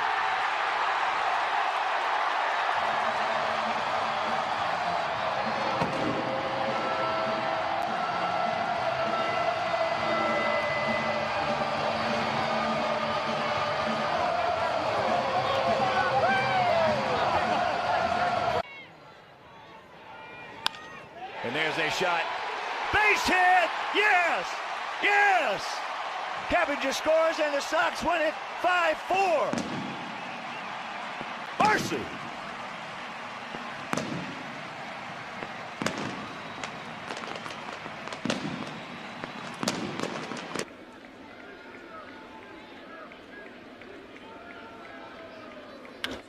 That one's driven deep to right field. Cruz back, looking up. See ya! Yankees win 4-3. 4 solo home runs give the Yankees a win. As Ichiro walks it off. And the Yankees wait for him at home plate.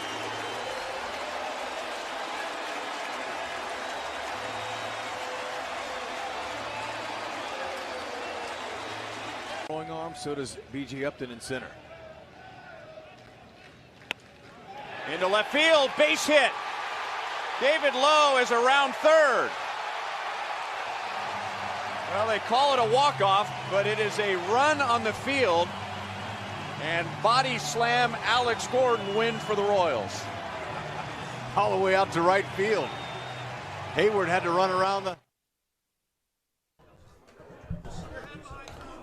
0-1 the count on Edward Madrigal. He fouls up the first pitch out of play.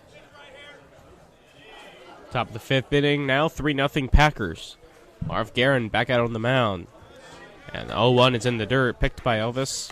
Count goes to 1-1. 9-1-2 for the Potters, hoping to get something started.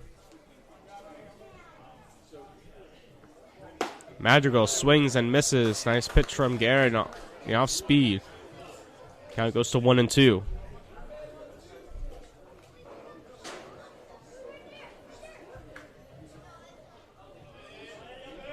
1-2 pitch on the way. Swing and a miss, strike 3. Guerin gets the strikeout.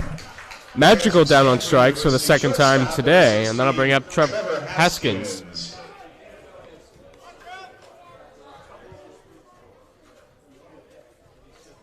Haskins 0 for 2, struck out to lead off the ballgame, grounded out to McMillan at short in the 3rd.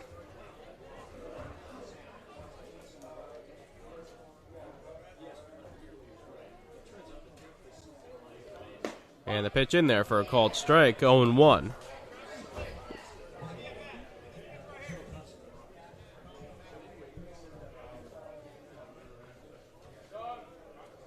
Now time's called at the plate. Haskins trying to get Guerin out of his rhythm.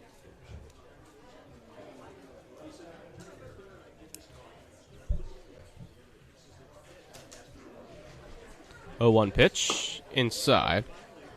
1 ball and 1 strike.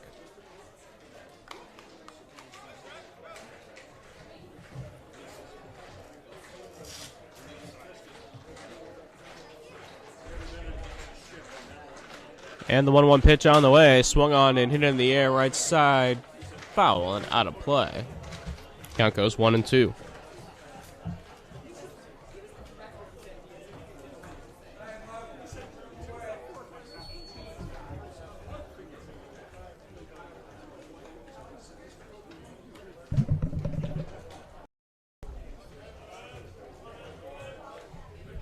One-two pitch on the way. Breaking ball. Oh, just missed.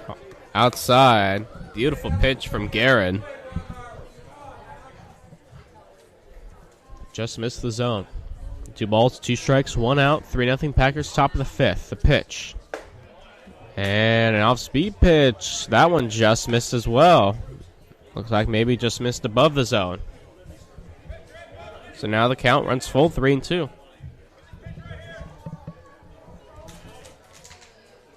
Full count offering is low, ball 4. Haskins works a walk. He reaches for the first time, and that'll bring up Matt Volker. Volker 1 for 2, singled and was left stranded. The first grounded out to Targich at second and the 3rd.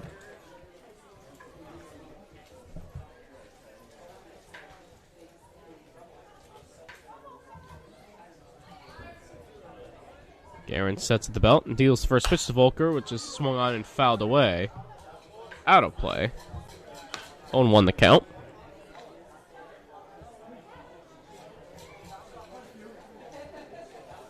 Back here again, Tuesday night, 6 p.m. first pitch, Rec Park. Crawdads come to town. Runner goes, pitch up and away, throw to second base by Elvis. The tag by McMillan, in time to get him, and Haskins knew it right away. Excellent play by Ian McMillan. The throw is a bit high. McMillan leaped to grab it and immediately applied the tag on the shoulder of Haskins to get the out. So 2 are retired and a 1-1 count on Volker. And a pitch up and away, 2-1 the count now.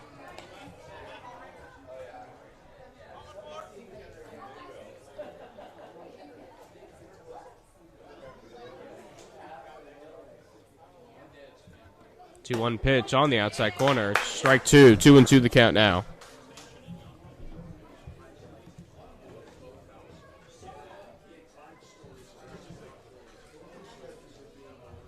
Two balls, 2 strikes, 2 outs. Swung on, hit in the air.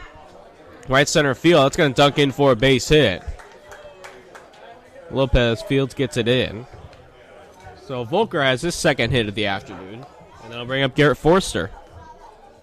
Batting next for Morgan State University, first baseman number 28, Garrett Forster.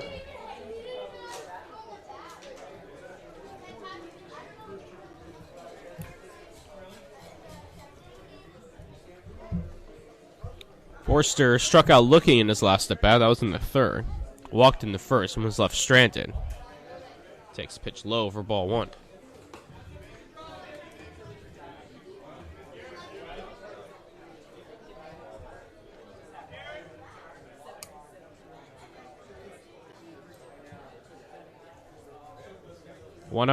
Swan foul tipped at the play and got a piece of Cole Elvis.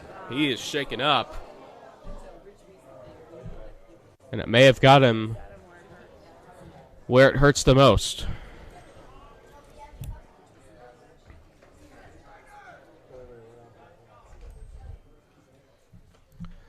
So Elvis shaken up behind home plate. Yeah.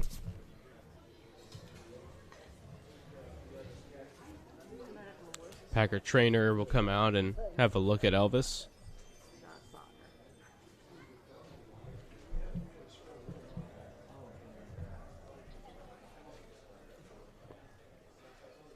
Elvis grimacing behind the plate on one knee.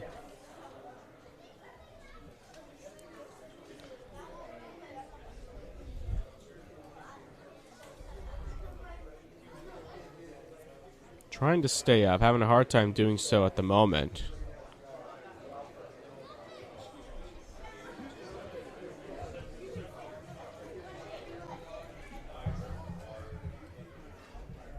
Doesn't look like... Looks like he's going to try and stay in the game. He's still down on one knee. Now Joey Gomes out of the dugout. He's going to check on his catcher.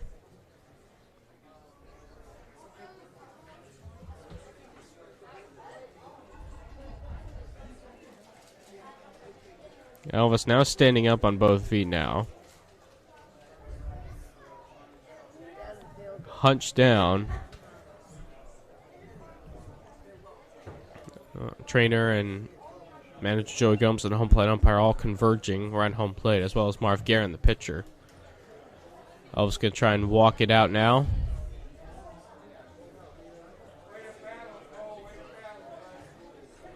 As a former catcher myself, I've felt the pain that he's feeling right now, and it's not fun.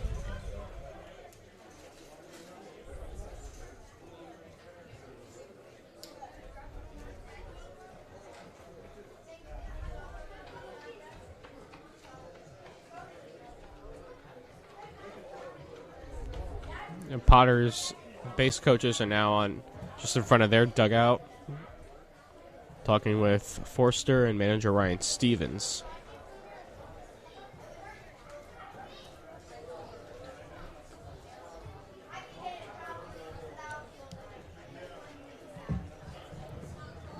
The count's 1-1 on Forster. Elvis is going to try and stay in this ball game.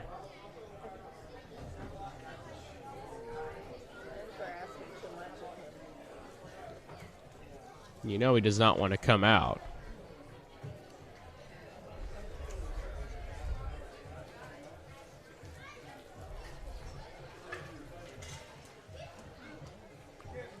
So runner on first with 2 out here in the top of the 5th. The Packers lead at 3-0.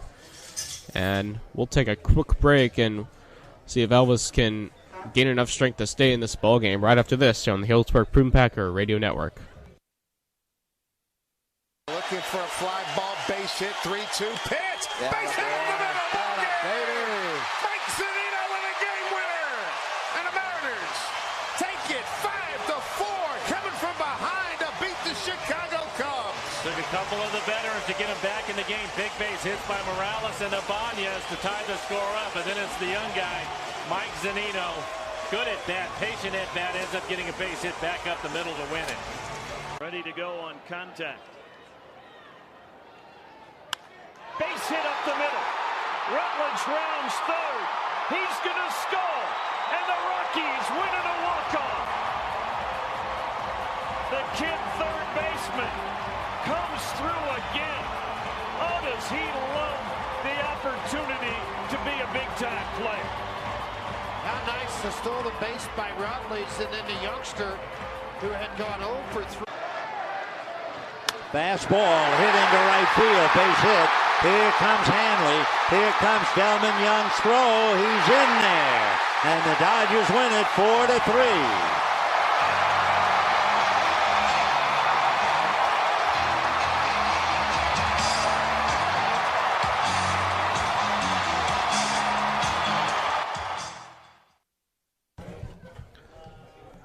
So Cole Elvis was unable to stay in the ballgame. He left. So Blake McDonald will take over behind the plate. And once again at the plate, Garrett Forrester. So the new catcher for the Prune Packers, and Garrett Forrester is ready to step back in with a 1-1 count.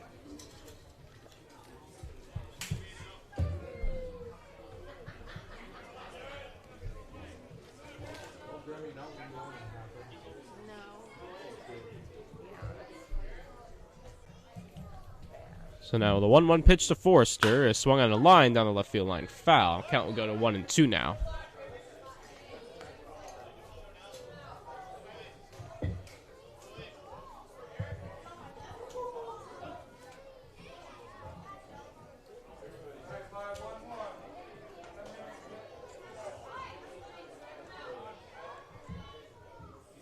And the 1-2 pitch on the way. Swing and a miss. Strike 3. Forrester down on strikes to end the inning. No runs, 1 hit, 1 left. And at the end of 4.5 innings to play, 3-0 Packers here on the Healdsburg Prune Packer Radio Network. 2-0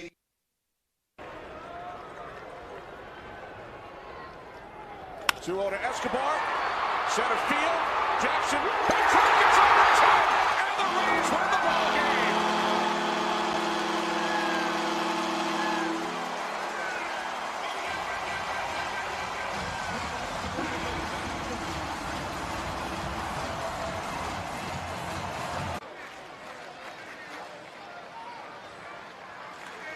Victorino chops it at first base. Tough up and through into right field. Here comes Diaz around. The throw from right will be very late, and the Red Sox will win it. A 5-4 walk-off win for the Red Sox.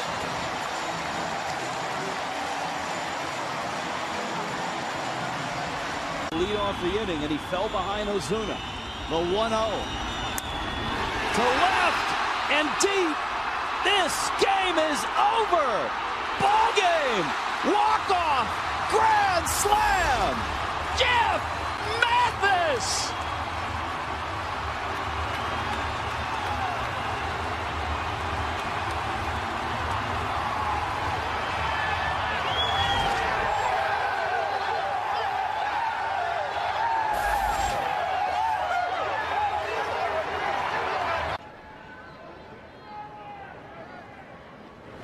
Martin, the ground ball toward the middle. It's through. Sanchez coming around third. Here comes the throw. Sanchez slams. Pirates win. The Pirates win it in 14. A walk-off winner for Russell Martin. His 6th career walk-off hit. And the Pirates Cats have won their 51st game. That's 9 in a row for your McDonald. Blake McDonald will lead off the bottom of the 5th for the Prune Packers. McDonald into the game for Cole Elvis, who left with an injury.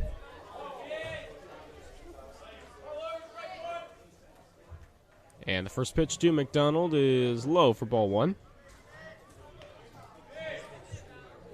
5, 6, and 7 for the Packers.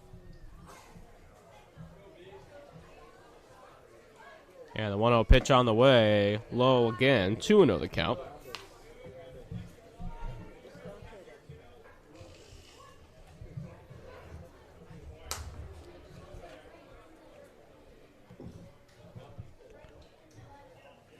Two-0 pitch on the way. In there for a called strike. 2-1 the count on McDonald.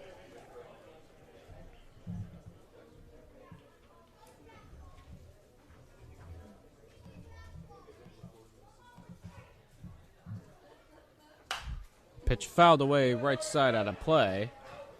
Count goes to 2-2.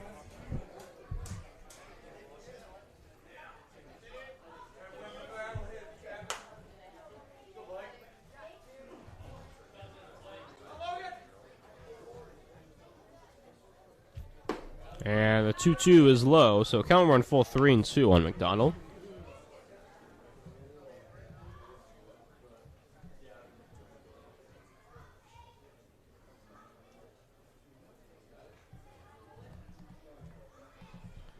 And the 3-2 pitch swung on, fouled away right side out of play once again. So count will stay full 3-2.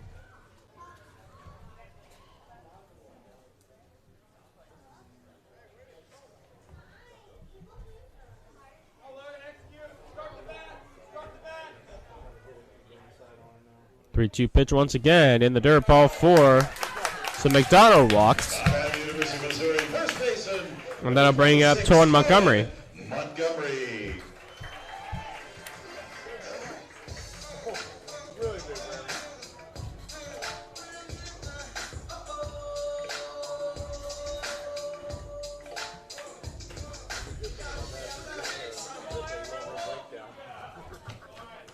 Montgomery 0 for 2, a ground out and a strikeout for him on the day. And the pitch low in the dirt. 1-0 the count.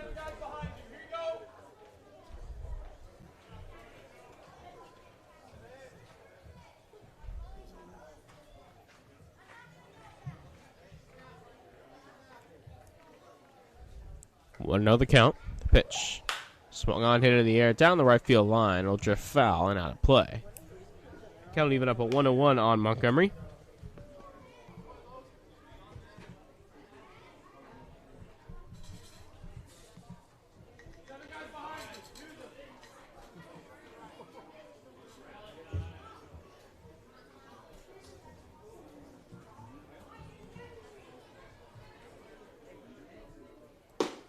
One pitch right there, called strike 2. Count goes to 1-2 on Montgomery.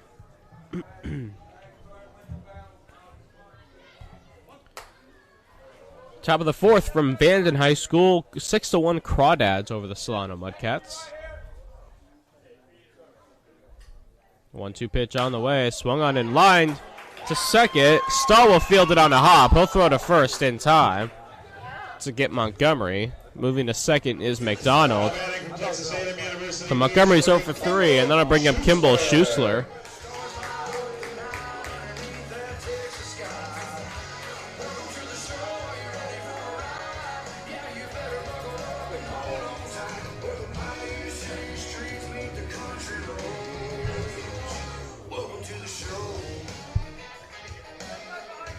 Schuessler 1 for 1, doubled and scored in the second, walked in the third.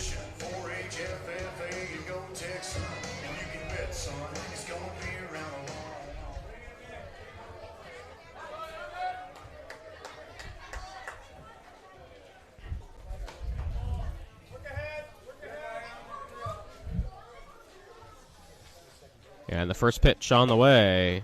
Pitch inside. 1-0 on Schussler. He's been swinging a very hot bat as of late.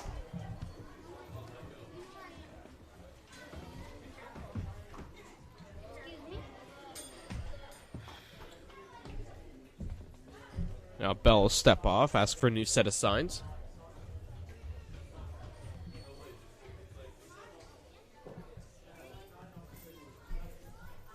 McDonald on second with 1 out. 1-0 delivery. Is in the dirt, gets by the catcher. Magical going to third. McDonald to throw to third. Not in time. McDonald slides in safely.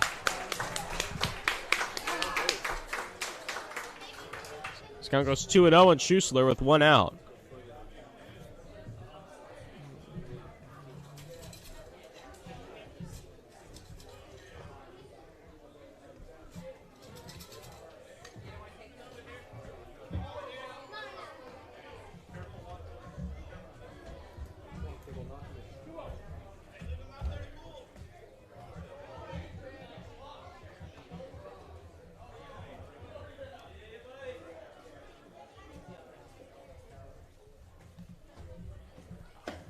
Two-0 pitch inside. 3-0 on Schussler.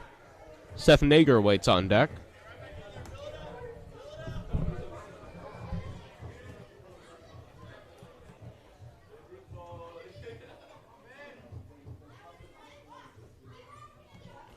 Schussler takes a strike right down the heart of the plate. 3-1. A 3-year letter winner was Schussler at Llano High School in Llano, Texas.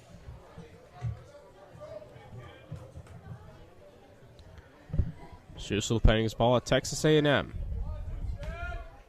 3-1. Breaking ball in there for a called strike. 3-2.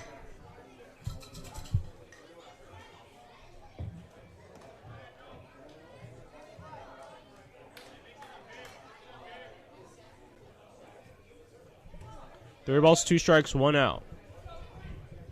Runner on third. Bottom of the 5th. And the 3-2 pitch. Swing and a miss. Strike 3. Schussler down on strikes.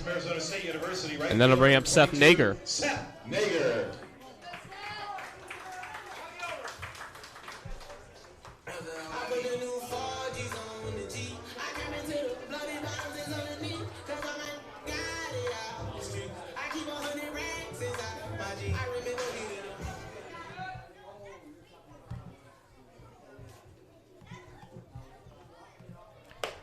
First pitch to Seth Nager is upstairs for ball 1. Nager 0 for 2. Fly out to strikeout.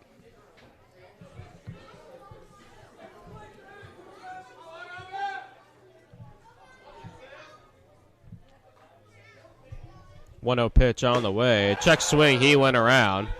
Count evens up at 1-1.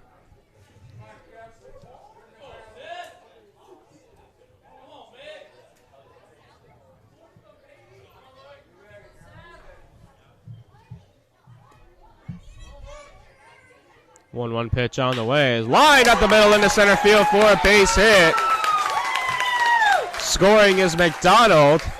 RBI single for Seth Nager to make it 4-0 Healdsburg. Shortstop number 12, Ian McMillan.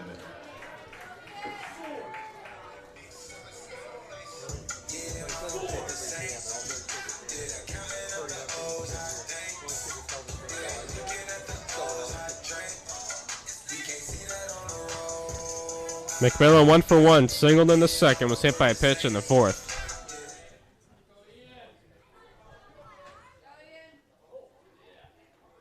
First pitch on the way, big swing and a miss by McMillan, counts 0-1 on McMillan.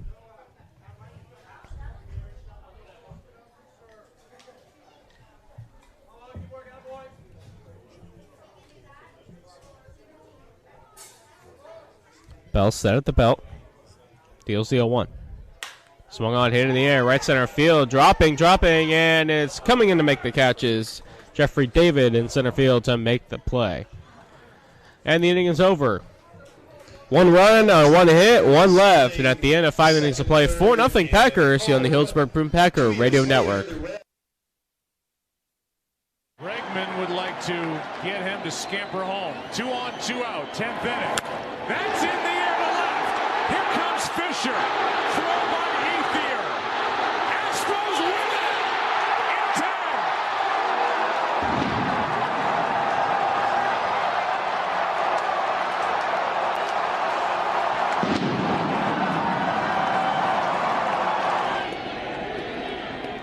And Turner in the air to center field. That ball's hit well.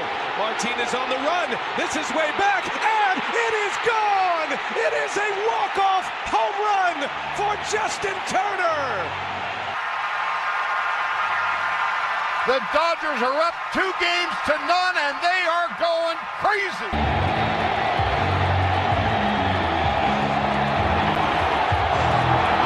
Altuve not going 3-2, and Correa hits this one out into right center field, and that one's going to get down for a base hit. Altuve is on his way to third base, and Altuve around third and coming home. Here's a throw to the plate by Gregorius. It's dropped by Sanchez. Altuve scores, and the Astros win it 2-1. Carlos Correa, the hero. Swung on, banged to third. Down the line it goes. Fair ball. Base hit into the corner. Here comes Jackson. The Indians win it. And on the 10th pitch of the at-bat, he banged a single down the third baseline. And the Indians, in one of the most improbable comebacks in Indians playoff history. If the Giants win, that game's at 5 Eastern, 2 Pacific. First pitch to Jeffrey David is outside, ball 1.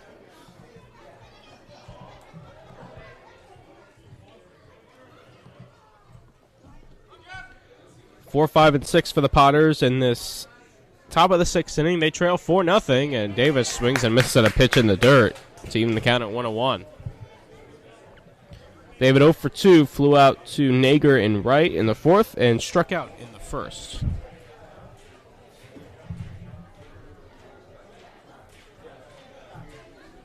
1-1 pitch on the way. Off-speed pitch by Guerin. Swing and a miss.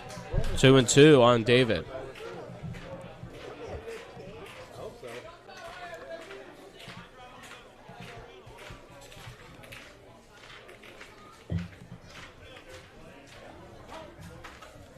And now time is called at the plate.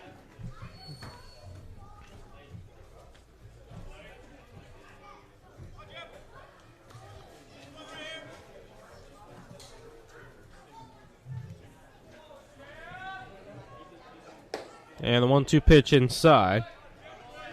2 balls and 2 strikes.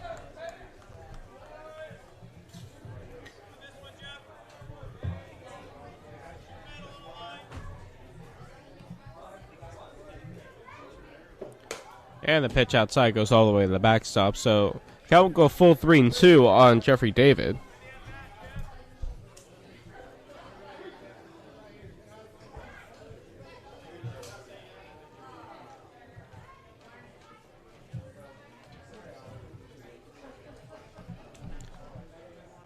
And the full count pitch on the way. Swung on, hit on the ground into left field for a base hit. Nice at bat by Jeffrey David. And Potters get a leadoff base runner in the 6th, hoping to make a run. And that'll bring up Jake Sapien, who's 0 for 1. He popped out to McMillan at short in the 1st and walked and was left stranded in the 4th.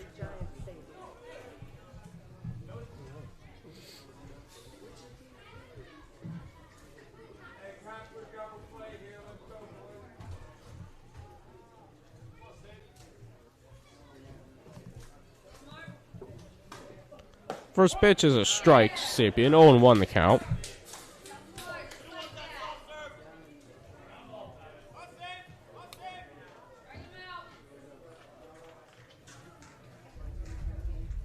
Oh, 1 pitch. Swung on a line to left field. That's going to dunk in for a base hit in front of Boast. Going to second is Davis. So Sapien has a single. 2 straight hits to start the 6th. And that'll bring up Quentin Hall.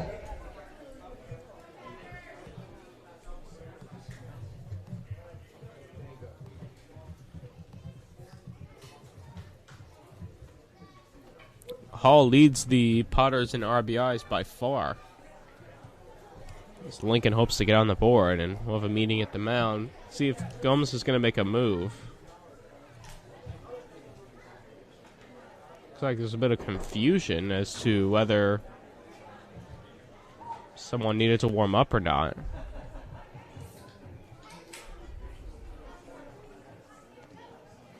Well, the entire infield converges on the mound. Singles by David and Sapien. I've got the Potters in business in this top of the 6th inning.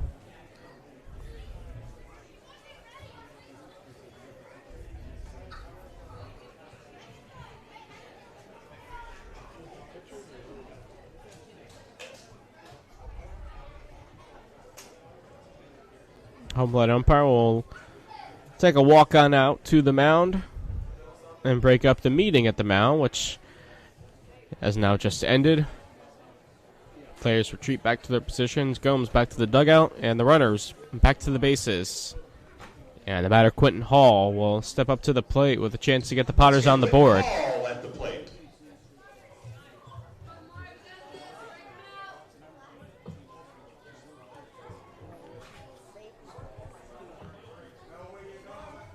Hall 0 for 1. He struck out in his last at bat, also walked. First pitch on the way. He squares to bunt, pulls it back, and takes ball 1.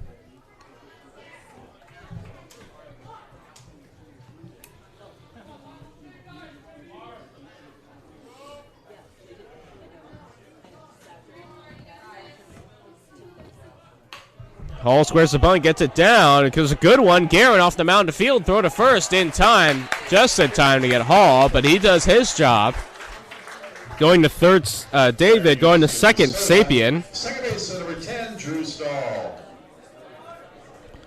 And that'll bring up Drew Stahl.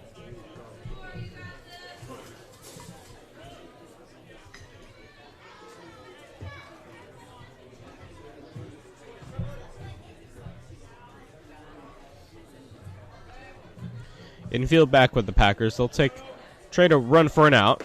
And the first pitch, a beautiful breaking ball in there for a called strike. 0-1 on Stahl, who's 0 for 1. He popped out to Montgomery at first in the second, walked and was left stranded in the fourth.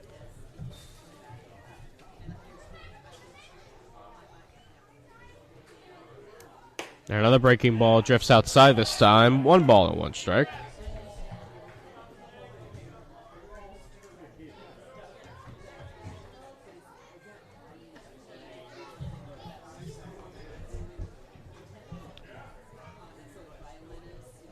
One ball, 1 strike, 1 out. Sound like a broken bat. Chop to third. Runyon field. He's going to go home. The throw, the tag, and they got him! David cut down at the plate. The ball is hit to the left of Braden Runyon. He field spun and throwed to home plate. In time to get him. The Padres manager Ryan Stevens out of the dugout to complain. The third base coach, John Peters, was furious. They're saying maybe McDonald missed the tag. From Oklahoma Baptist University, third baseman number 9, Trey Fury. So Stevens is done. After having a couple words with the home plate umpire.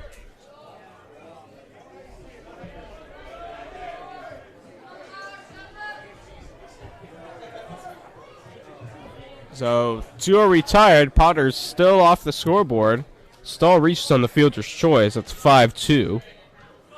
That brings up Trey Furry. And the pitch in the dirt. McDonald keeps it in front of him. 1 ball and no strikes. Sapien on third. Stahl on first. Runners at the corners, 2 out. 4-0 Packers. Furry 0 for 2. Reached on the fielder's choice and struck out. And the pitch outside. 2 balls and no strikes. It sent some frustration for the Potters having that run cut down at the plate. 2-0 on the inside corner for a strike. Furry joining around, having an animated discussion with the home plate umpire. And here's some chirping from the Potters dugout.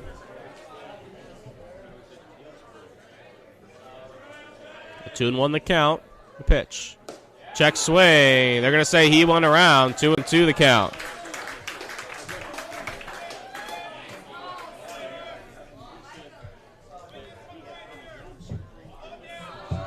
Two balls, 2 strikes, 2 out, 2 on here in the 6th. 4-0 Packers. Pitch on the way, runner from first goes. Pitch in the dirt, blocked by McDonald. Stahl goes to second, and the count runs full 3-2 on Furry.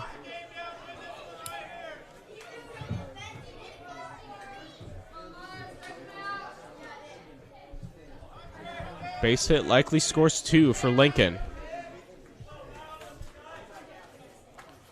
And the full count pitch on the way. Outside ball for Furry. Works a walk. The bases are loaded now for Edward Madrigal. Better next for the Potters from St. Mary's College. Catcher number 12, Edward Madrigal.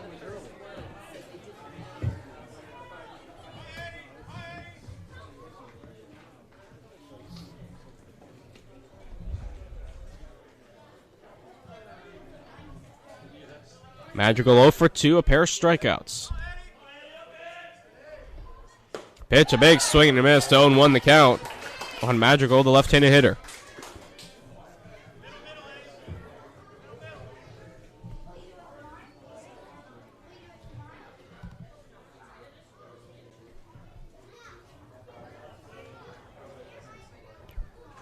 The 0-1 pitch on the way, just a bit inside.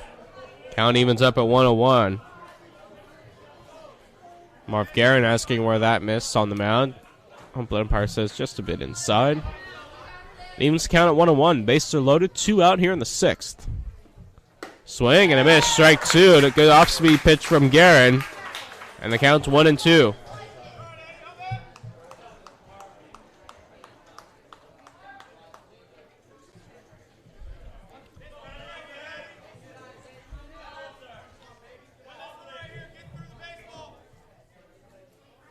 One and two the count, 2 out.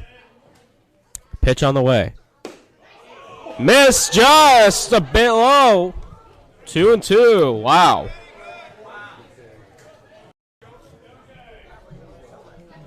Must have dipped just below the zone. So 2-2 the count. 2-2 on the way. Inside, 3-2. One more bad one will bring home a run for the Potters.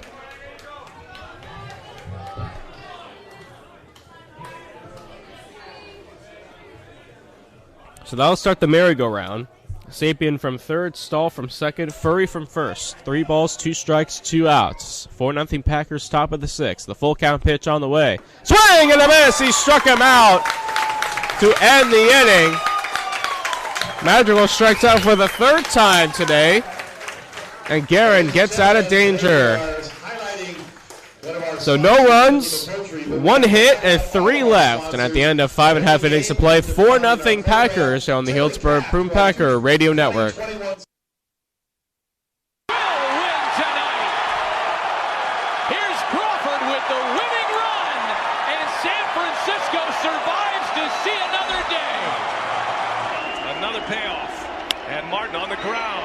Makes a play, goes to second, out there, throw to first. Oh, and what a play! But here comes the runner, Donaldson. He's safe! He's safe! The ball game is over! The Blue Jays are moving on to the ALCS!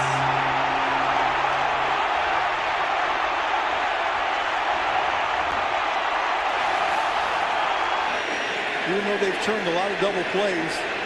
Oh, there's a drive to deep left field, and the ball game is over.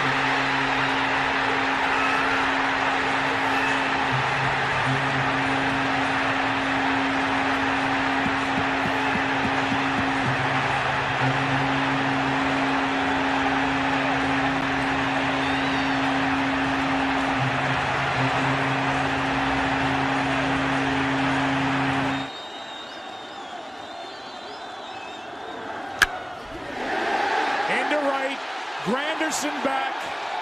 Escobar tags. Here comes Escobar. The Royals win game 1. Hosmer drives home. The winner in the 14th. Travis Ishikawa hits one into right. The Giants win the pennant.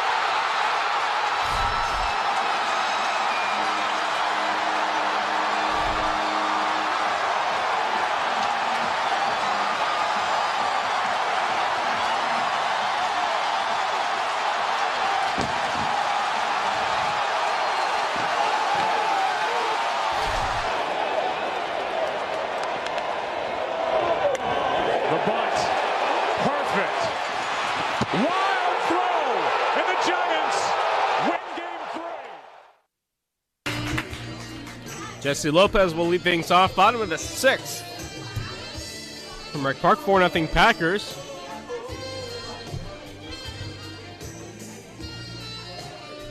Lopez is 1 for 2. Single and score in the first, was hit by a pitch in the second, and grounded into a 5-4-3 double play in the fourth. And the first pitch on the way to Lopez is in the dirt for ball 1.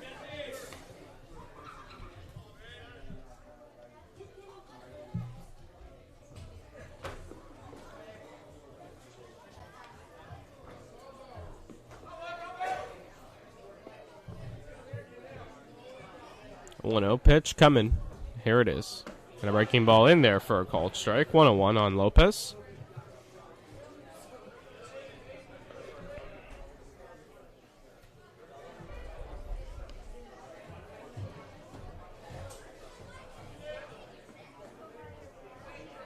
Very slow pace to this game all afternoon. Lopez hits it high and deep to left field. Hall going back on the track at the wall. Catch you later, baseball. Home run, Jesse Lopez. His 4th of the season. 5-0 Healdsburg.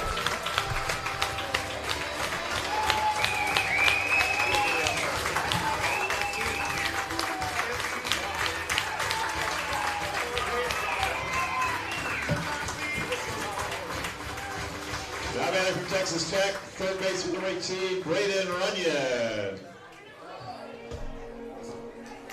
But I'll bring up Runyon. He's also a homer today. 1 for 2.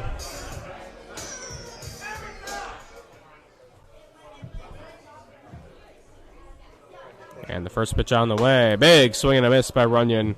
Only 1 the count.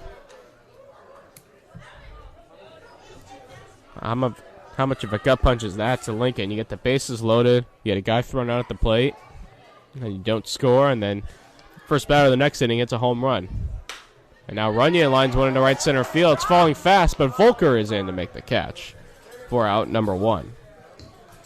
Batting from Texas A&M University, left fielder, number 5, Austin Boast.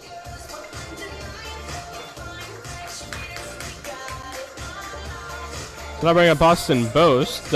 He doubled in the first, lined out to Haskins at short in the second, walked in the fourth. He was left stranded in the 4th inning.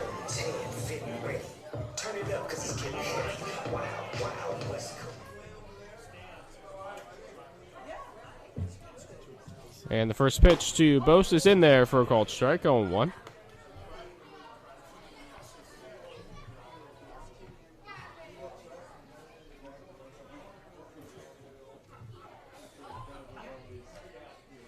Oh, 1 pitch on the way. Misses low. 1 ball and 1 strike.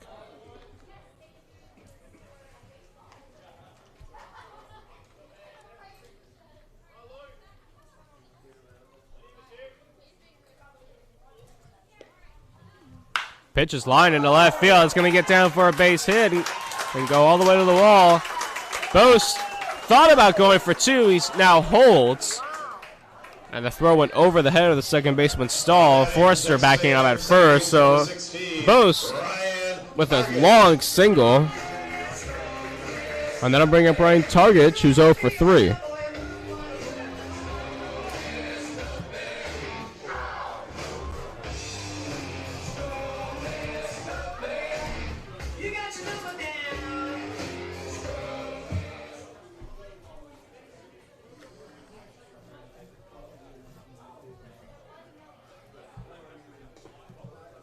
First pitch in the dirt to Targich. 1-0 the count.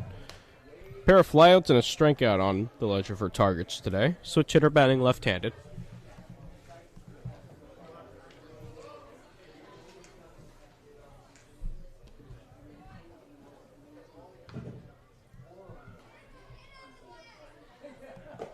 One 0 pitch is low and in the dirt. 2 balls and no strikes.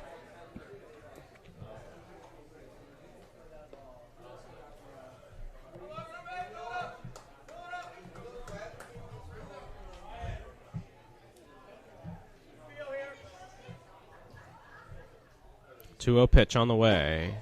That depth's below the zone. 3-0 now.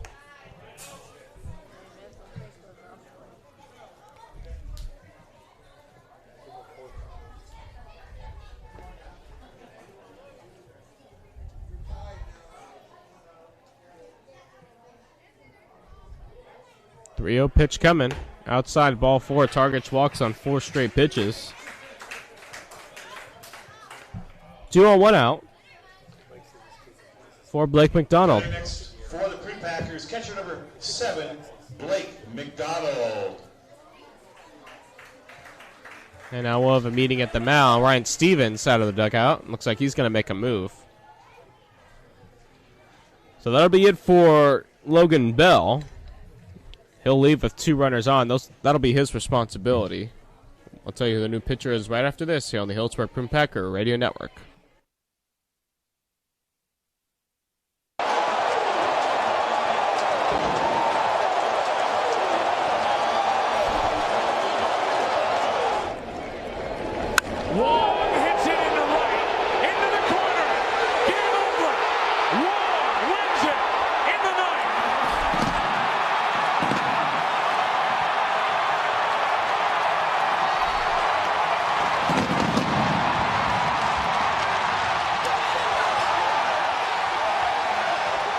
Looking for a 2-out hit.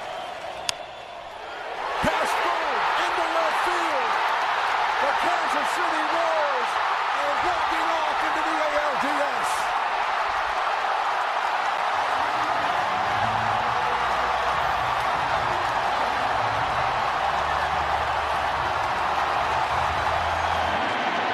Tie game in the 9th. Jay grounds one. Pedroia makes the play. Throw home. 2 out. Over the third. It gets away. Alan Craig is going to come to the plate. Here's the throw. He is. The umpire making the call. They're going to say he's safe. There was interference at third base. Interference with Middlebrooks at third. And the home plate umpire pointed to the plate. And you can see Jim Joyce saying obstruction as Craig was tripped coming down the line. And the Cardinals have won this game 5-4. Well, Jim Joyce, did he make the play? Did he make the call right away? It appears that he did, signaling the home plate umpire, Dana DeMuth. A remarkable play by Pedroia, dove to his right on the short hop, gets the first man. Watch Craig in the background going to third, so the first man is out. The throw is wide, and now Middlebrooks can't get out of the way. Obstruction is called. Craig, who can't run, normally would have been out at home. Saltalamacchia making a great play. There's 1 out. That's the second out. Wide throw at third. There's the obstruction. Middlebrooks. Unbelievable. This game ends with an Jojo Villarreal, the new pitcher for the Lincoln Potters. Villarreal making his 8th appearance of the season. Has a 5.50 ERA in 18 innings. First pitch is in the dirt ball 1-2 McDonald. 1-0 record. Struck out 24 batters and walked 9. His last appearance was on Friday against the Crawdads. He pitched 2 innings, allowed 2 runs on 3 hits. And struck out a batter in 9 batters faced. That was a 76 win for the Lincoln Potters. And the pitch inside. 2 balls and no strikes.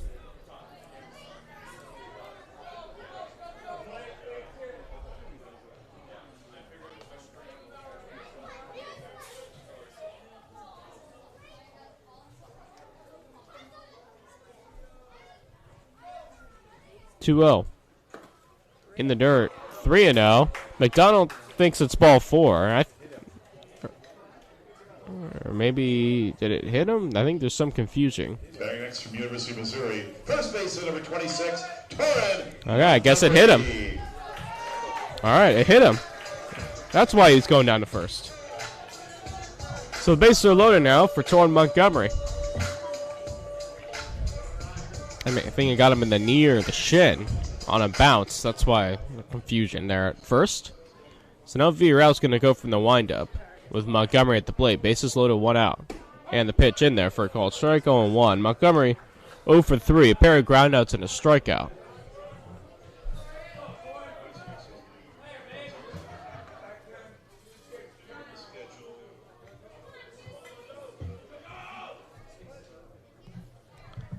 And the pitch misses up high, 1-1 the count.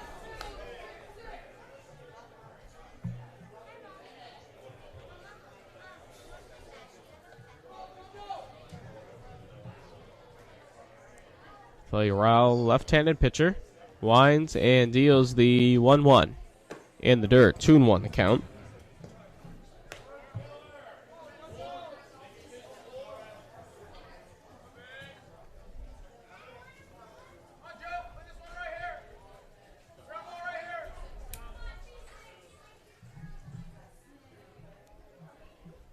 Two-one pitch on the inside corner for a called strike. 2-2.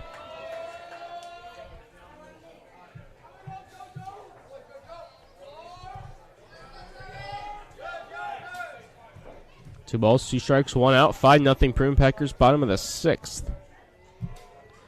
And the 2-2 pitch on the way. Swung on, hit very high, and hit pretty far. If it stays fair, it's gone, and it is just foul. That was about 5 feet to the left of the left field foul pole. And it was about 5 feet from being a grand slam.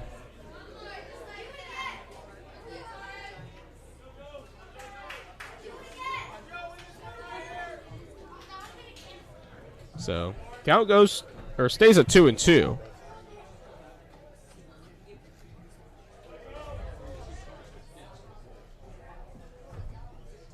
And the 2-2 pitch again fouled away, so we'll stay right there.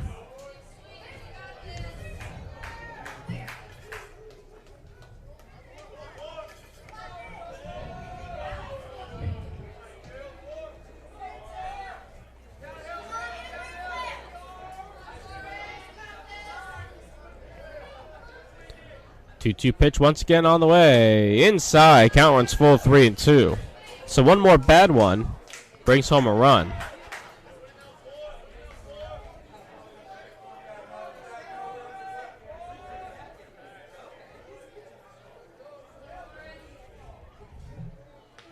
Three-two pitch on the way. Swinging a pop-up.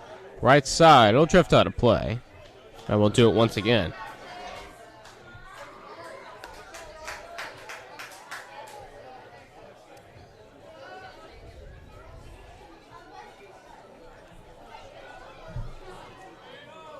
Three balls, 2 strikes, 1 out. Bases are loaded, 5-0 Packers.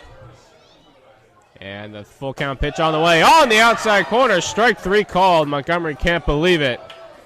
He is down looking. For the second out.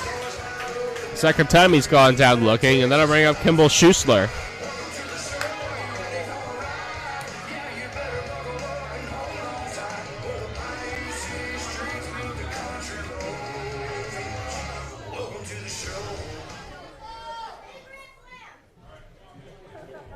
And the first pitch to Schuessler is in the dirt.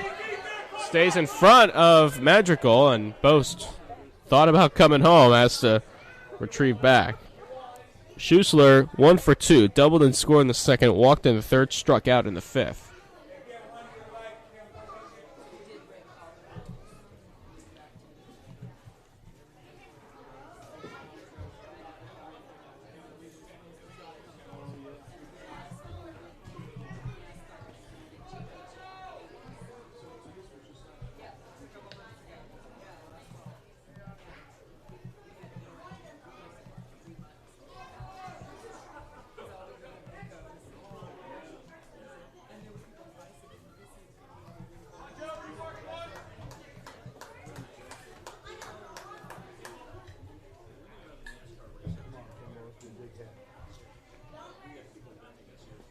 So after a meeting at the mound, Schuessler back in the box.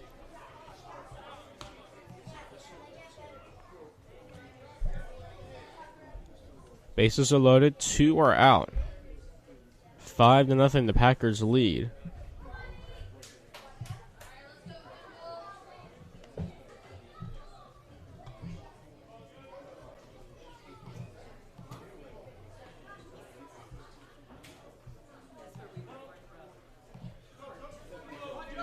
Want to know the count.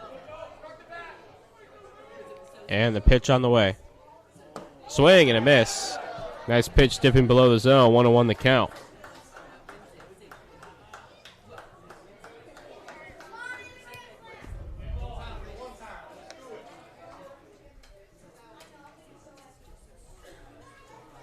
One pitch on the way. Swing and a high fly ball. Right field line out of play. And the count goes to 1-2.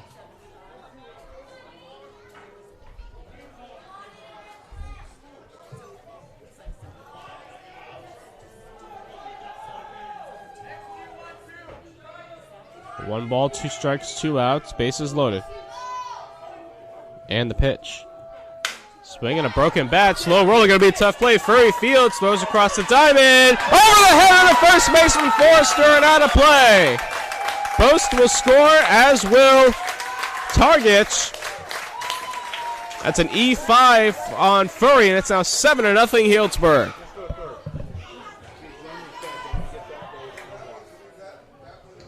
From Arizona State University. Sounded like a broken bat. Would have been a tough play. Furry charge had to throw off balance, and the throw was way over the head of the first baseman, Garrett Forrester. 3 runs are home in this 6th inning for the Packers. Schussler reaches, and I'll bring up Seth Nager, lefty on lefty matchup, the pitch. On the outside corner for a called strike, 0-1.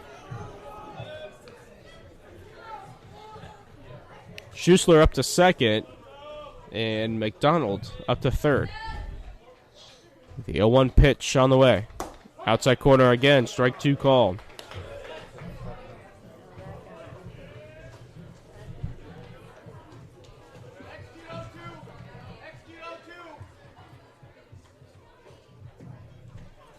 And the 0-2 up and away. 1 ball and 2 strikes.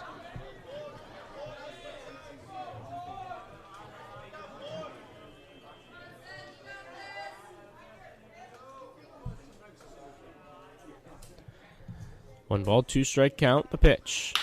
Swinging a line drive right to the second baseman stall to end the inning. Second time Nager has lined out. For the Packers, 3 runs on 2 hits and 2 left. And at the end of 6 innings of play, 7-0 Healdsburg here on the Healdsburg Prune Packer Radio Network. This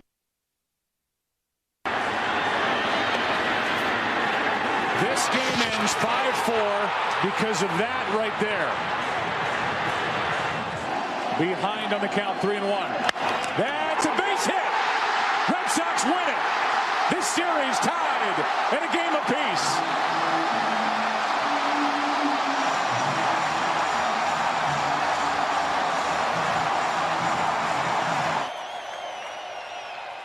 The 3-1 is lined to right. That's a fair ball in the corner. And the St. Louis Cardinals are going to win Game 1.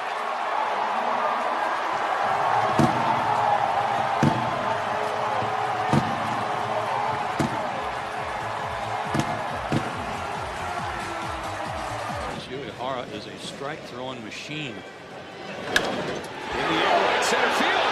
Let's get a chance.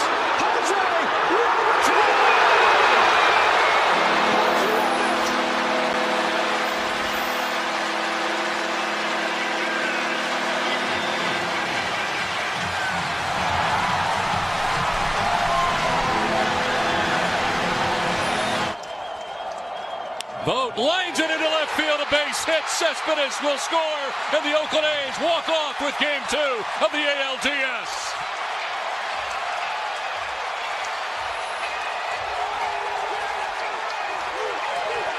Three-two, and a drive hit deep to left field. Looking up, way back, it's gone.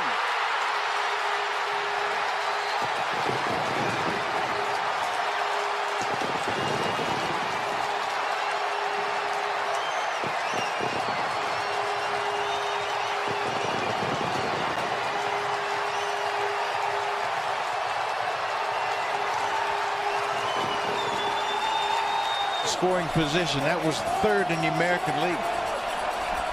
Chris will send it into right field. Trevor Haskins. New pitcher for the Prune Backers is Derek Bridges, a 6'1", 215-pound left-hander out of Texas Tech University, making his third appearance in this 7th inning. In his 2 appearances, he's pitched 3 innings, allowed no hits and no runs. He struck out 4 and walked 3. And he deals the first pitch of Trevor Haskins in there for a called strike, 0-1.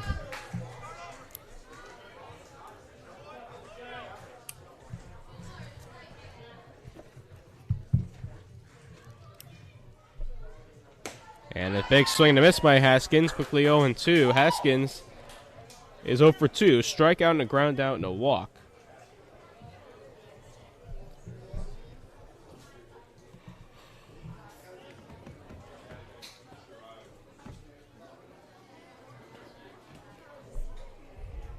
Bridges sets and deals the 0-2. Swing and a miss, strike 3. Good morning, good afternoon, and good night for Trevor Haskins. 1 down to start the 7th. Batting next from Loyola Marymount University, right fielder number 14, Matt Volker.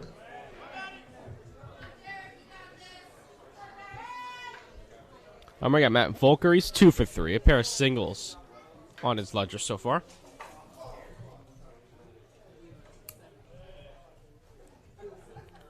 First pitch on the way. Good sharp slider in there for a called strike.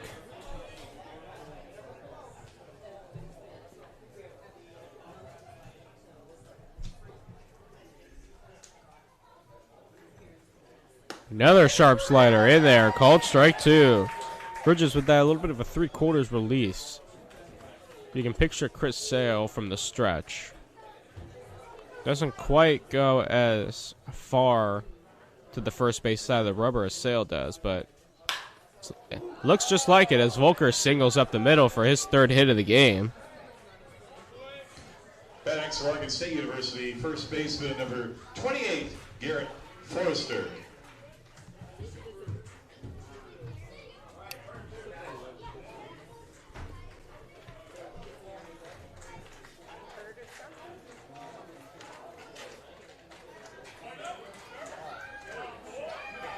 And that'll be it for Bridges. He is out of the game after facing 2 batters. We'll have a new pitcher. We'll tell you who that new pitcher is right after this here on the Healdsburg Prune Packer Radio Network. Will live another day. Game 5 is tomorrow.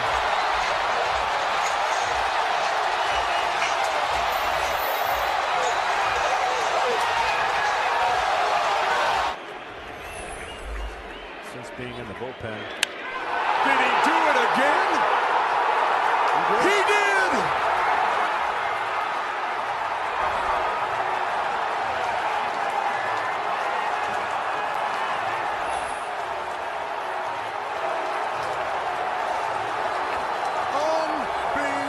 Unbelievable.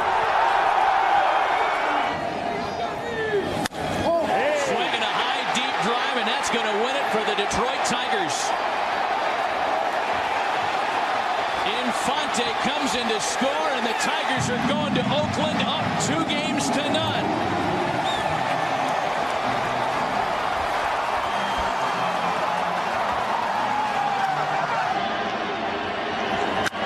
Breeze hits it in the air to center. We will see you tomorrow night.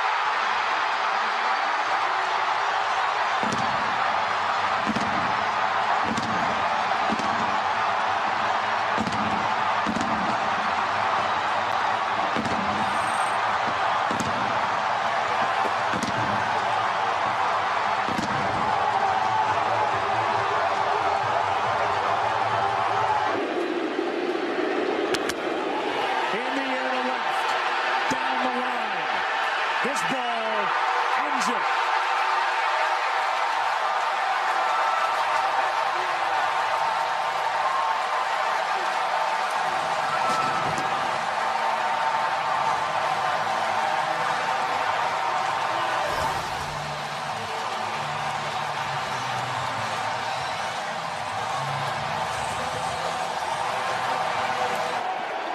So they're not trying to.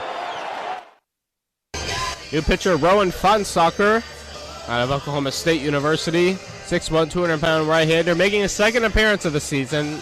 In his last appearance against the Solano Mudcats on Tuesday in the 11-3 victory for the Prune Backers. He allowed 2 hits, 1 run, wasn't earned.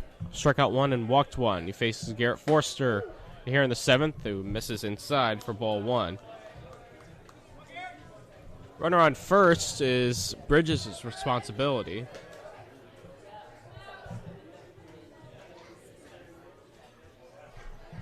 And the 1-0 pitch inside. A little bit high, too.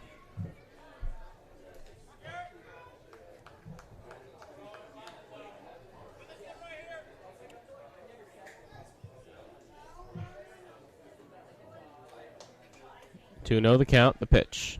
Up and away. 3-0 the count now.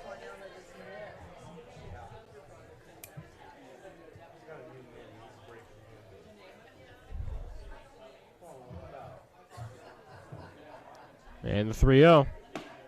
That's in there for a strike. Forster had a couple steps down the first baseline. Hit the bottom of the zone.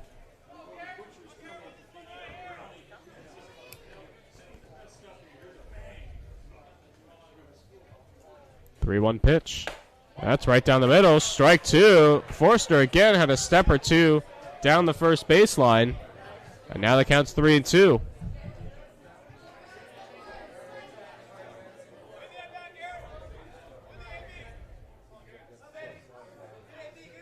Three balls, 2 strikes, 1 out.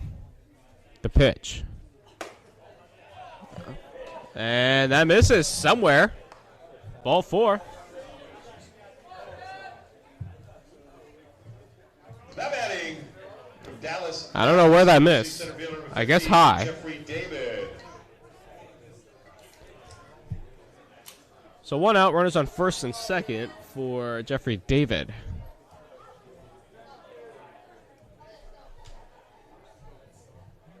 David 1 for 3, singled in the 6th in his last at bat. And a big swing and a miss. Nice pitch by Fonsucker, 0-1.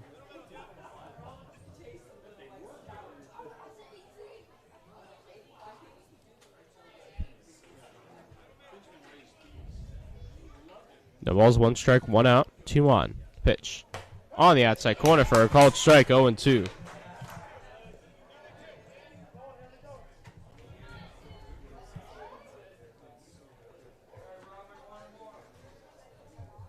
Volker on second, Forster on first.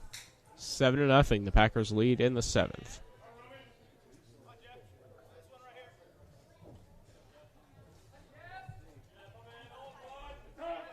And now time's called at the plate.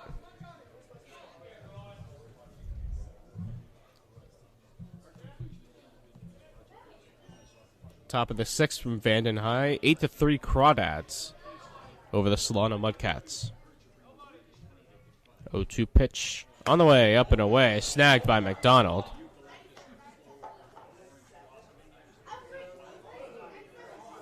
.97 miles an hour on the radar gun.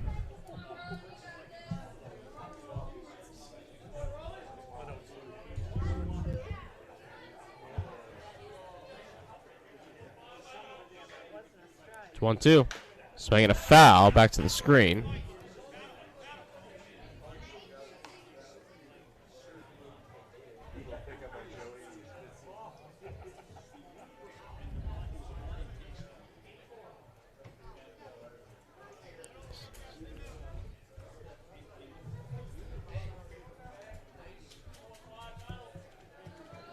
One ball, 2 strikes. Now the pitch. Swing and a pop-up. Right side goes out of play. Count will stay at 1-2.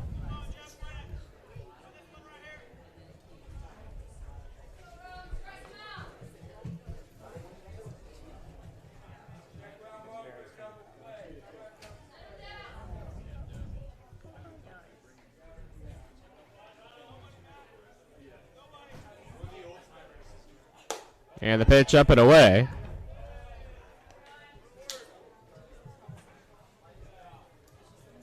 Two and two the count.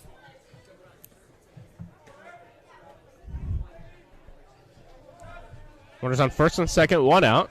We're in the seventh. 7-0 Healdsburg. And the 2-2 pitch. On the outside corner, strike three called.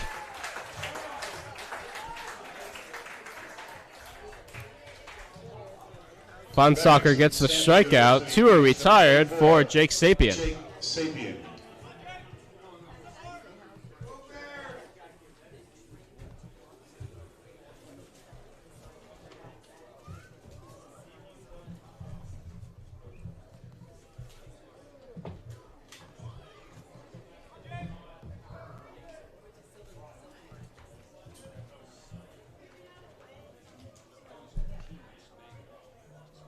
Sapien swings and lines one to the left center field. That's going to get down for a base hit and split the gap and go all the way to the wall. Coming in to score is Volker. They're going to send Forster. He will score. It's a 2-run double for Jake Sapien, and the Potters are on the board. They now trail 7-2.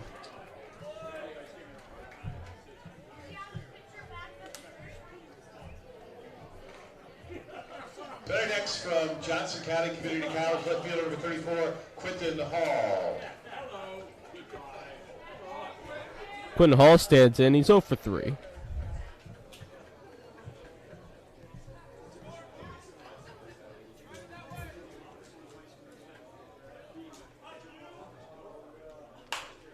And he swings at the first pitch and fouls it away. Right side out of play.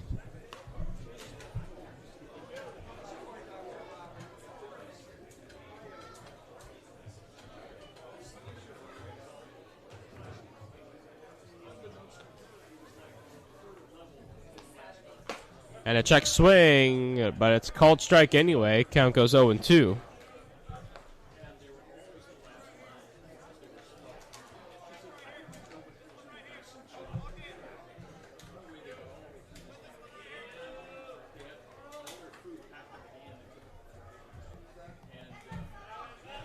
Oh and 2. Pitch low, check swing. He did not go. Count goes 1-2.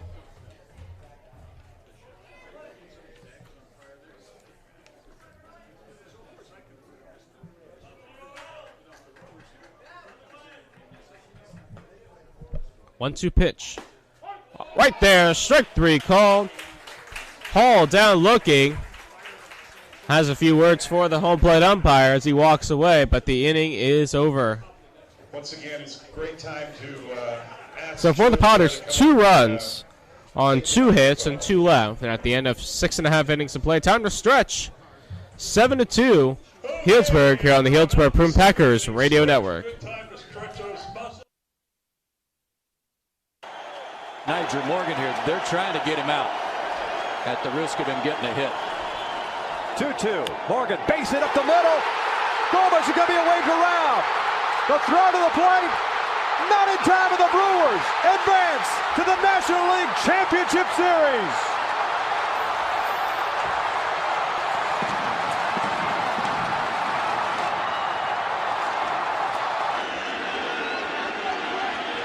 Nothing but fastballs. And a fly ball into left. Huff will tag and carry home the winning run in Game 4. Giants win it 6-5.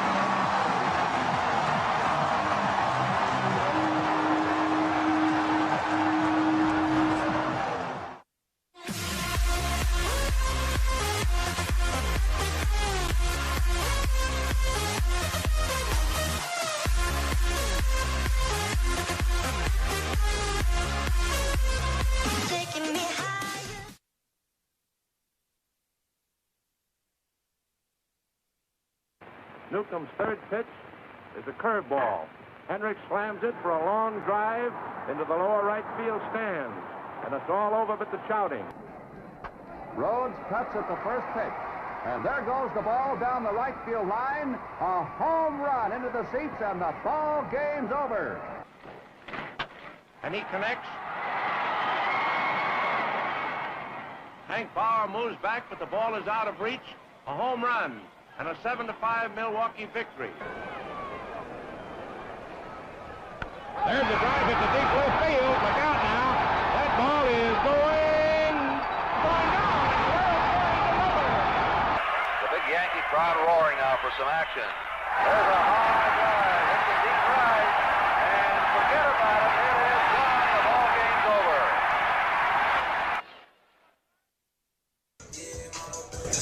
Ian McMillan will lead things off. Bottom of the 7th.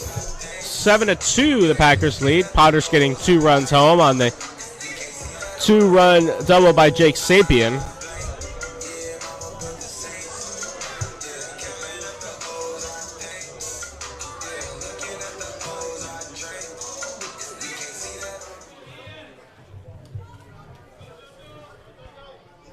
McMillan stands in. 1 for 2. Single and a fly out. Also was hit by a pitch. He takes first pitch up high for ball 1.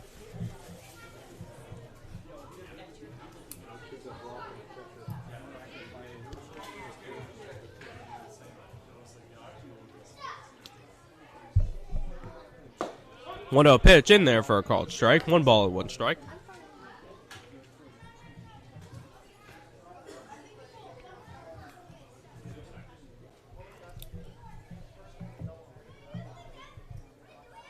One swing and a miss by McMillan. Count goes to 1-2.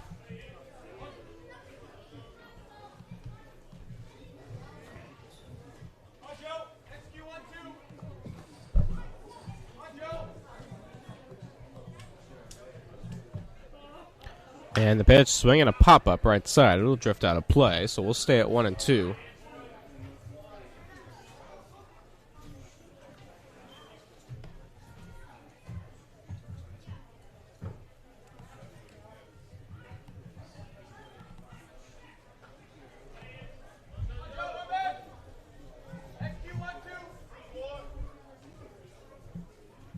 Villarreal winds and deals the 1-2. Inside. I think that got McMillan. It did. So McMillan will reach. Second time today he's been hit.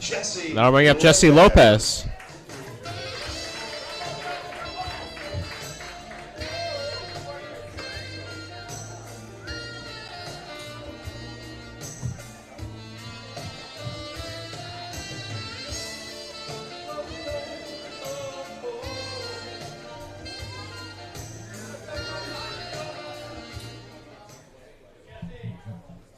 Lopez homered in his last at bat. And a throw over to first, and they nearly got McMillan, but he's able to dive back in.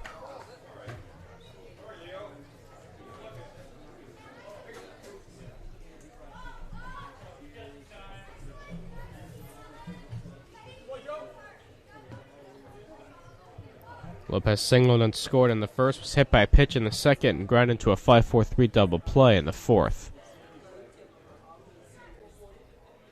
And takes a strike right down the heart of the plate. 0-1.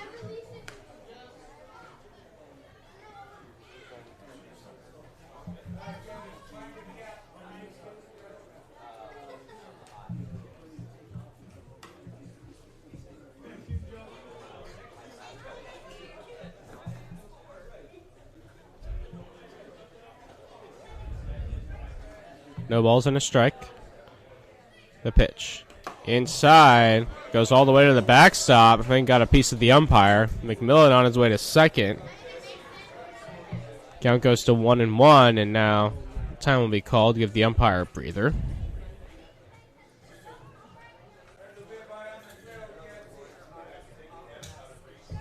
May have got him in the foot as they ricocheted to all the way to the backstop.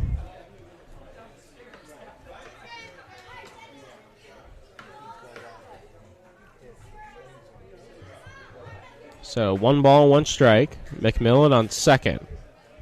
And now Lopez getting ready to dig back in.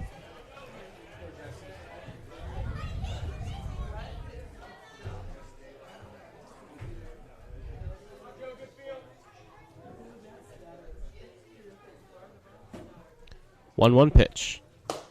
Inside. 2 balls and 1 strike. I actually thought that clipped Lopez, but I guess not. 2-1 still.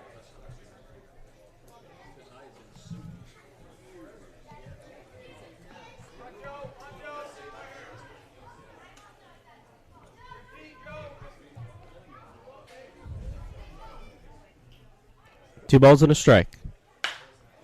Hit off the fist to short. Haskins will go first for the out. Going to third is McMillan. So Lopez retired, and that'll bring up Braden Runyon. Braden Runyon.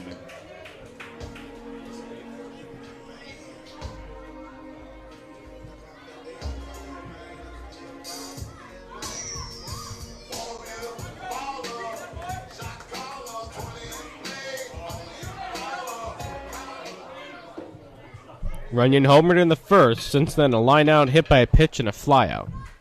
He takes a breaking ball upstairs, ball one.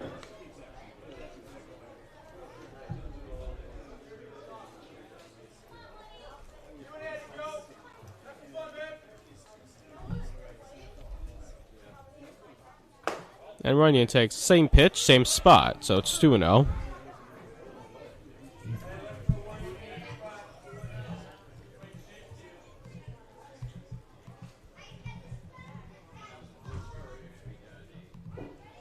Pitch is high chopper down the third base line. Foul. 2-1 the count.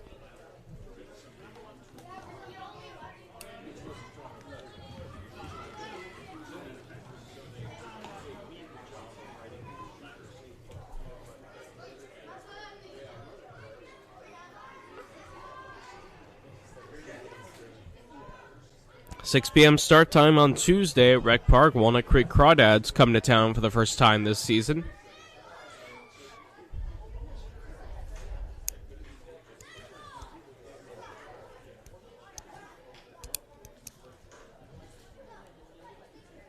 It'll be the first of a 4-game set. 2 in Healdsburg, 2 in Walnut Creek. That pitch on the inside corner, strike 2 called. Runyon can't believe it.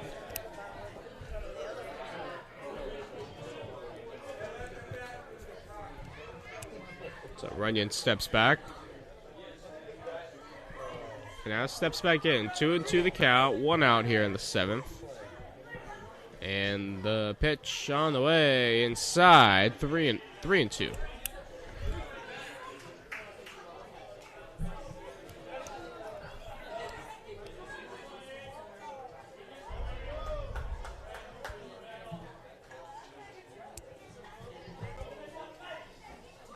Villarreal winds and deals a payoff pitch. Swing and a miss. Strike 3. Runyon down on strikes. Now batting from Texas A&M University, left fielder number 5. And then I bring up Austin Boast.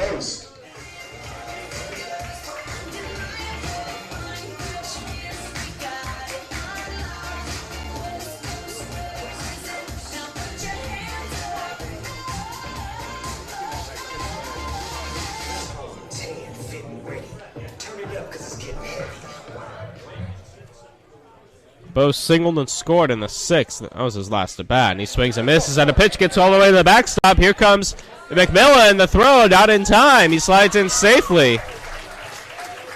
And it's now 8-2, Prune Packers.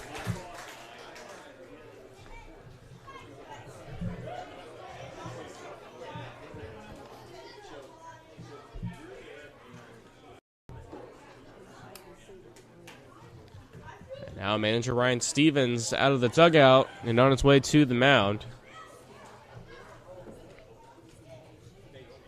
Hasn't made a move yet. Just 2 out in the inning. And he's not going to make a move. He's going to stick with JoJo Villarreal.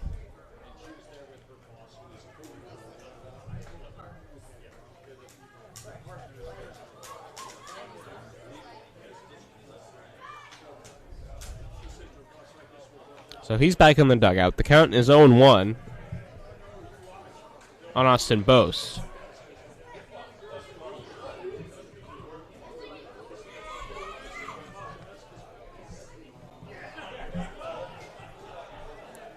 Own 1, the count, the pitch. Swing and a miss again by Boast. Quickly 0-2.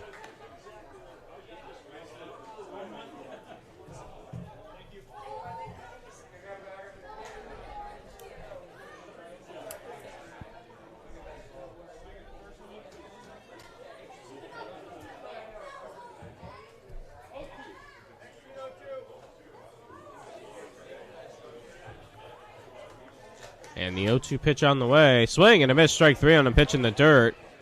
Madrigal tags out Bose to end the inning. 1 run, no hits, and nobody left. And at the end of 7 innings to play, 8-2 Healdsburg, here on the Healdsburg Prune Packer Radio Network.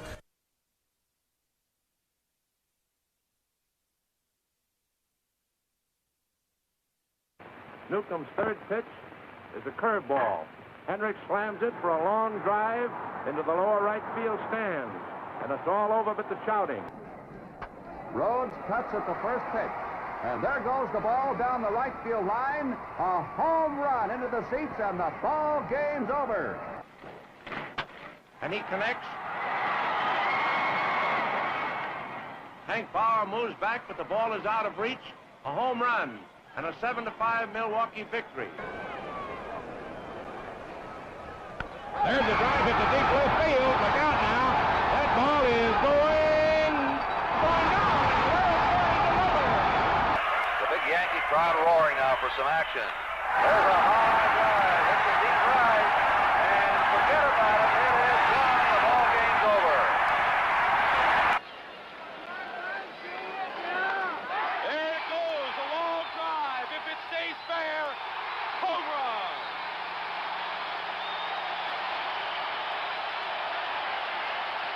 Art Littell delivers high drive, hits it right center field. That's gone. It is gone.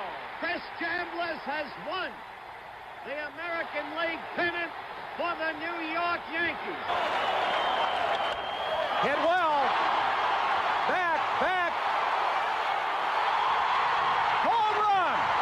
Lowenstein, a home run. Of course, Ryan on deck. Ashby, high drive, deep right field. Down the line, if it's fair, Astros win. Astros win. Home run for Alan Ashby.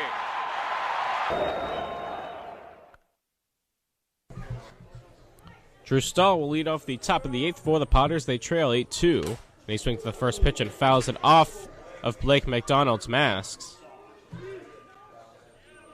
So the count's 0-1 to Drew Stahl.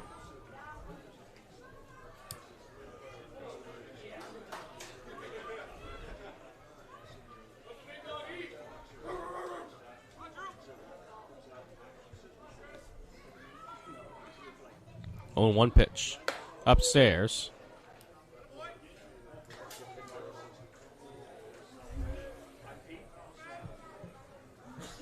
One on 1 the count. Stahl 0 for 2. Reach base on a walk, and he pops this one up left side. McMillan backing up a few steps in the short left center field to make the catch for out number 1. Next, we're going with Baptist University, third baseman number 9, Trey Fury. We have Trey Furry. 0 for 2 is Furry. Ran into a fielder's choice in the second, struck out in the 4th, walked in the 6th.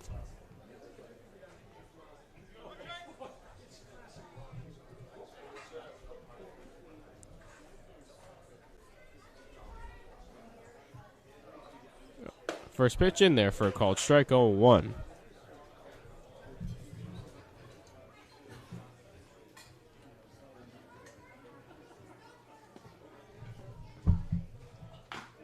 Pitch is fouled away back to the screen. Count goes to 0-2.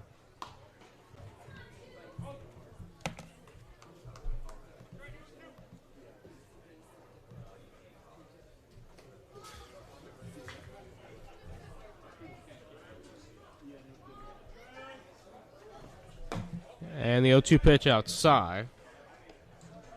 1-2 the count. Edward Madrigal waits on deck.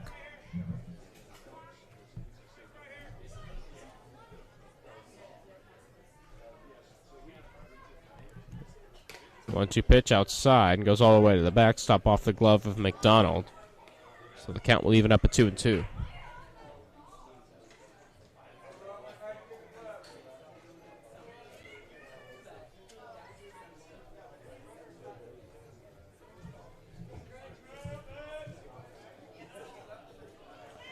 Two-two pitch up and away, so the count will run full now, 3-2.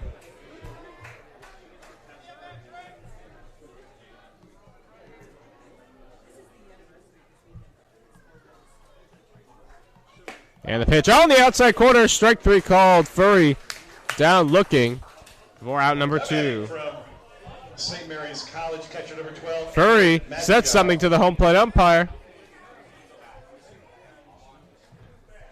Now is giving an official warning, and now Furry's been ejected from the game. The umpire gave him a warning, said to not stop talking, and Furry said one more word and was given the ejection. I had a feeling one of the Potter players or coaches were going to be ejected. They had been pushing it all game. Finally, someone is given the boot as Madrigal hits one high and deep to right. Nager going back, still going back, makes the catch just shy of the track to end the inning. No runs, no hits, nobody left. And at the end of 7.5 innings to play, 8-2 Packers here on the Hillsborough Prune Packer Radio Network. It's all over. George Vukovic, a pinch hit home run. Deep right field, way back, cutter gone back to the wall. It's gone. Home run derby, and there will be tomorrow. And that's driven to deep right field. Back goes Larson. Gone.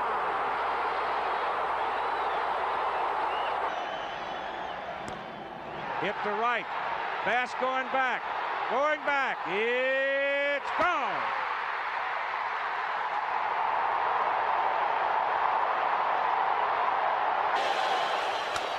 High fly ball into right field. She is gone.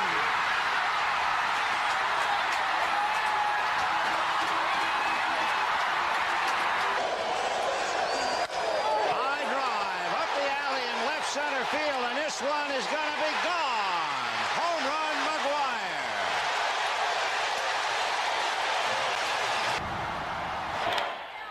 Into deep left center from Mitchell. And we'll see you tomorrow night.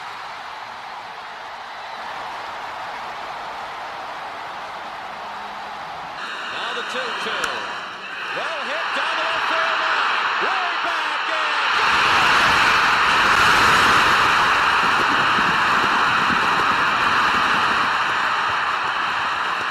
When I was active, oh man, Tony Pena on 3-0 sends everybody home.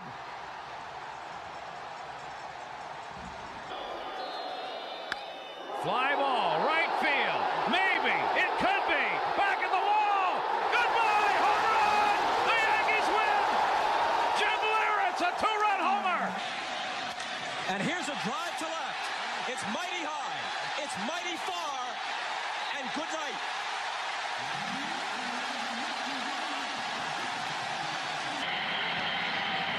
As long as, oh, that's hit well to center field. Finley goes back. Sherlin from Dallas Baptist, and leading off. Back here for the bottom of the 8th inning. The new third baseman for the Potters is Carson Blatnick after Trey Furry was ejected from the game.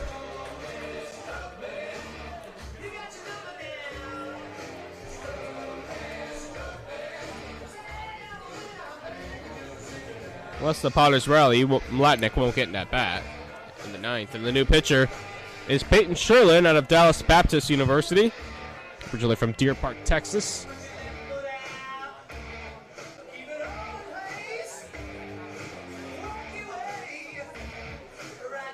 Now the changes are just now being reported.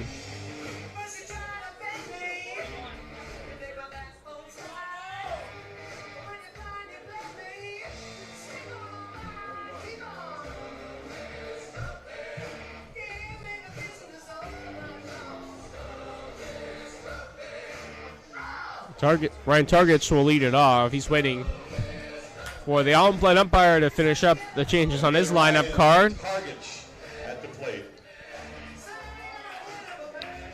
Targets, McDonald, and Montgomery due up.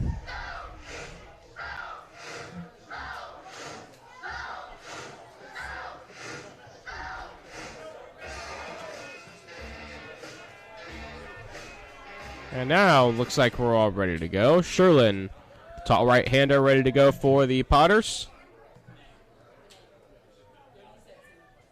And the first pitch on the way to Targich is up and away, ball 1. Targich reached on a walk and scored back in the 6th. So 0 for 3 total.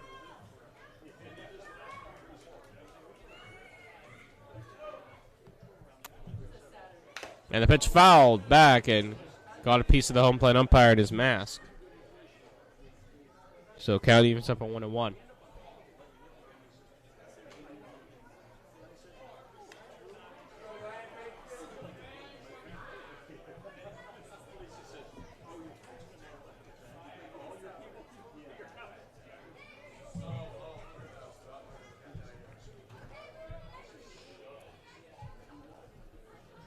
One ball, one strike delivery. On the outside corner for a called strike. 1 ball and 2 strikes.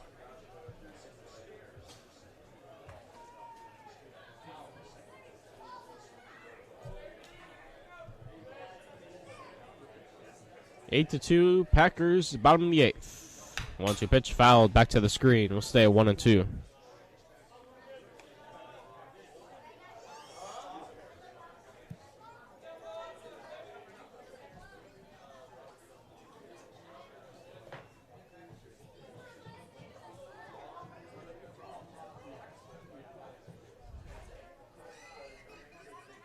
One ball, 2 strike delivery. Swung on, hit up the middle. That's going to get through for a base hit in the center field.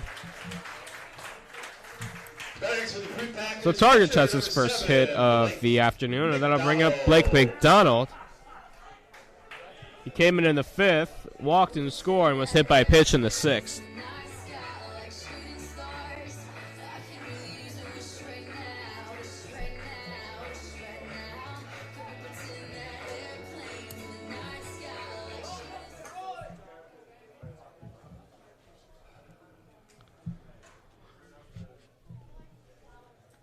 And the pitch in the dirt, blocked nicely behind the plate by Madrigal.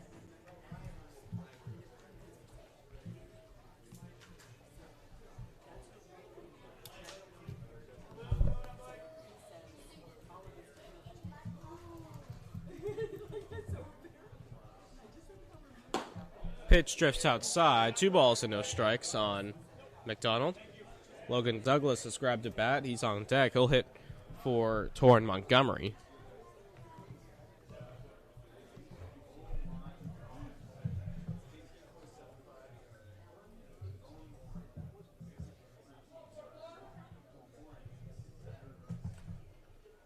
And the pitch is outside. 3 balls and no strikes, rather.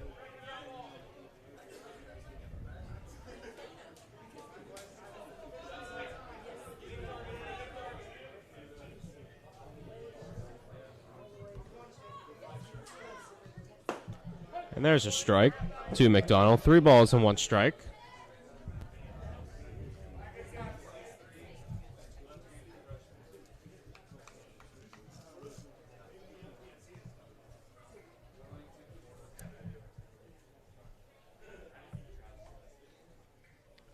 Three and 1 pitch coming. That one's hit sharply to third. This could be 2. On to second for 1. On to first. 2, a double play. So McDonald grounds to the 5-4-3 DP, and that'll bring up Logan Douglas. Number 13, Logan Douglas.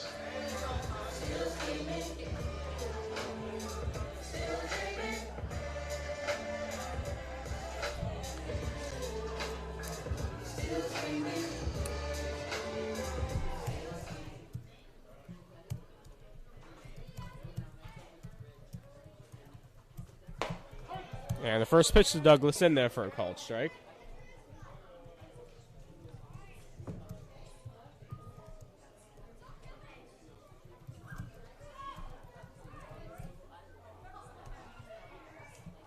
And Douglas takes upstairs. 1 ball, 1 strike.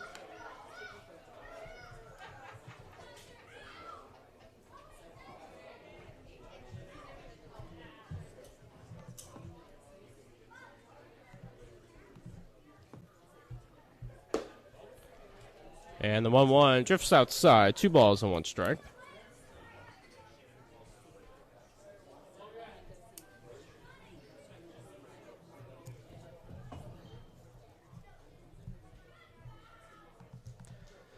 And the 2-1 pitch in there, called strike. 2-2 to count now.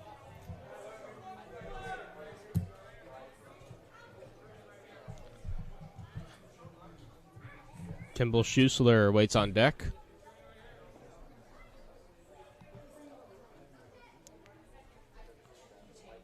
Pitch on the way. Hit off the end of the bat towards the Potters dugout. We'll stay at 2-2.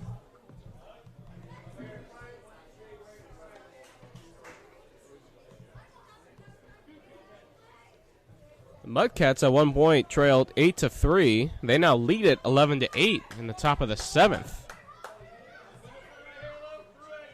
Mudcats scored 8 runs in the bottom of the 6th.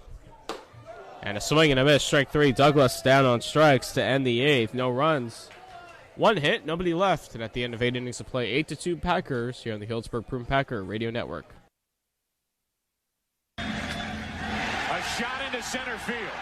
Back, trap, wall gone. And with that, the Yankees have won Game 1 of the ALCS.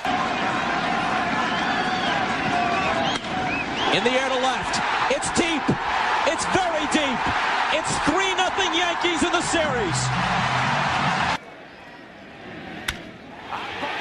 Hits into deep left center. 13th inning. Mets win Game 3.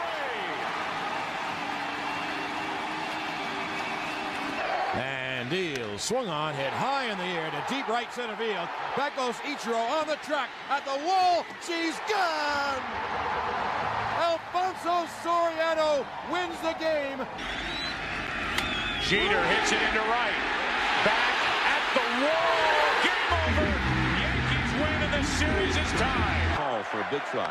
Nixon high in the air, deep to center. Burns is back at the warning track at the wall. It's gone! And the Red Sox have stayed alive with a win in the 11th.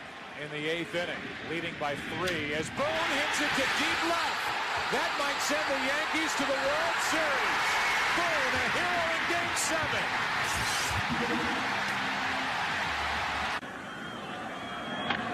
Down the left field line, that ball is trouble. It is gone! And the Marlins have won Game 4. Doesn't have to wait to see what happens. Swinging a drive right field. Way back. Turning Berkman. It is gone. Atlanta wins it. David Ortiz, you see that number today with 3 hits. This could be 4. Back it goes. It's over. The Red Sox win, and they're moving on up. Ortiz into deep right field. Back is Sheffield. We'll see you later tonight.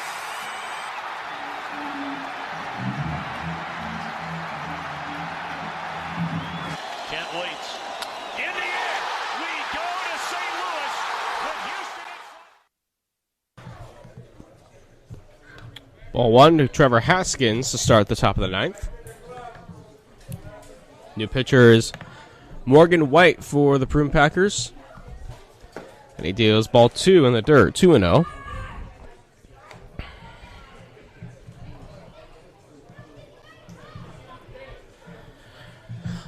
So be White's 3rd appearance, 4 innings, hasn't allowed an earned run. No hits allowed. It's walk 2 as Haskins fouls this one out of play. 2-1 the count.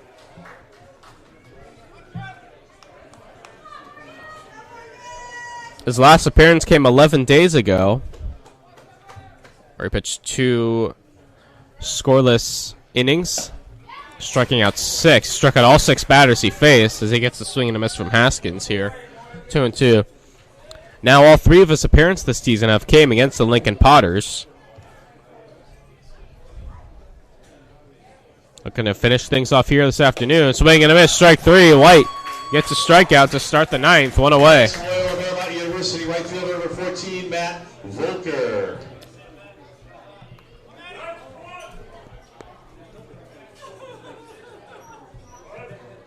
So Matt Volker stands in. Singled and scored in the 7th. He's 3 for 4. So 3 singles and a ground out. And the pitch foul back to the screen. Quickly 0-1.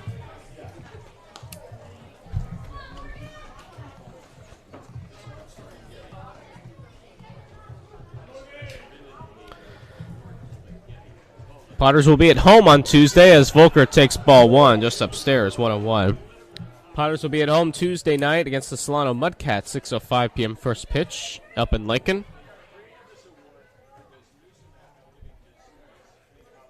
And the 1-1 pitch in there for a called strike, 1-2. Nice slider from Morgan White.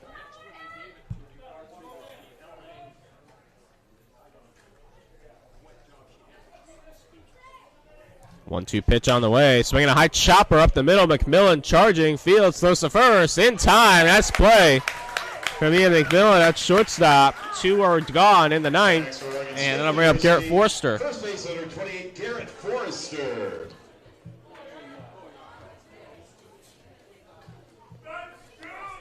Forster 0 for 2. He's reached base twice. Walk in the first and was hit by a pitch in the 7th that came around to score. And sandwiched in between that are a pair of strikeouts. And the first pitch to White down low for ball 1.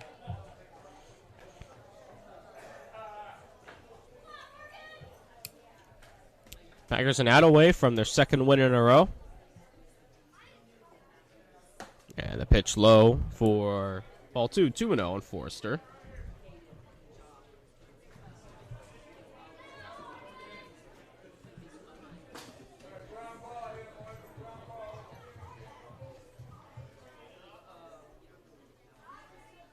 Yeah, nice pitch on the outside corner. 2-1 the count now on Forster.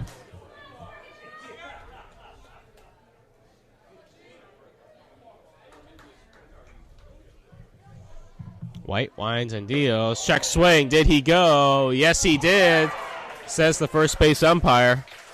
And the Packers are a strike away.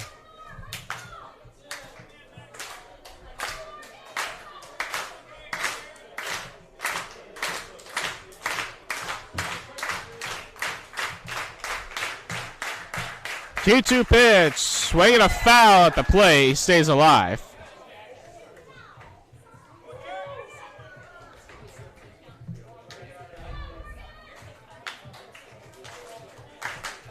Packers looking for win number 15 on the season. They would improve to 15-2. And the 2-2 pitch on the way. Just missed inside. Counter run full 3-2. Packers are able to get the final out. The Potters would fall to 13-15.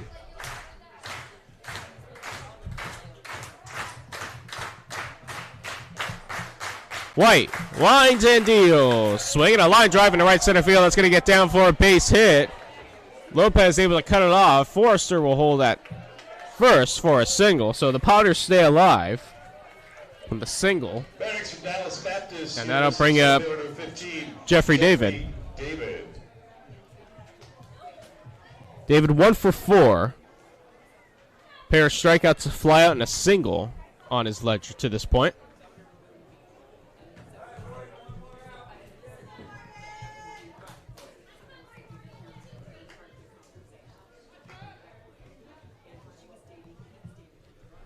First pitch to David is in there for a called strike. Breaking ball hit the top of the zone.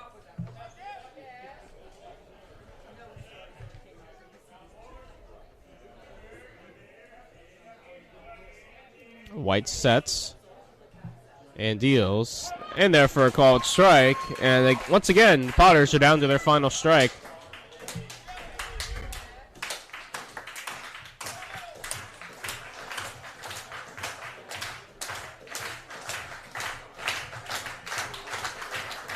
White sets the 0-2 pitch. Strike 3 called on the inside corner. The ball game is over, and the Healdsburg Prune Packers have defeated the Lincoln Potters 8-2 on a Sunday afternoon. Packers win their second game in a row. They win this one 8-2 behind a pair of home runs. Braden Runyon, Jesse Lopez going yard. Some big hits early on in this one. Packers will have an off day. They'll be back here at Rec Park Tuesday, 6 p.m. first pitch. First of a 4-game set with the Walnut Creek Crawdads. Tuesday and Thursday we'll be here at Rec Park. Wednesday and Thursday will be at St. Mary's College in Moraga. The Potters will be taking on the Mudcats Tuesday at McBean Stadium. That'll be a 6:05 first pitch, so they'll be back at home after the off day Monday. And it was a bit of a frustrating afternoon for the Lincoln Potters as they fall 8-2 to the Healdsburg Prune Packers. Time of the ball game, 3 hours and 23 minutes. And once again, the final score, 8-2. For all of us here at the Healdsburg Prune Packers, I'm Michael Barebolt saying so long from Rec Park. 8-2 is your final. The Prune Packers win it.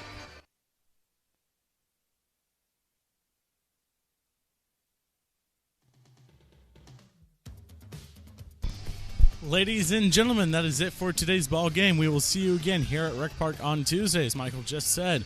Tomorrow is an off day for us. The Prune Packers have won against the Lincoln Potters 8-2. We would like to thank the Lincoln Potters for coming out and for playing their best. We always love to see it.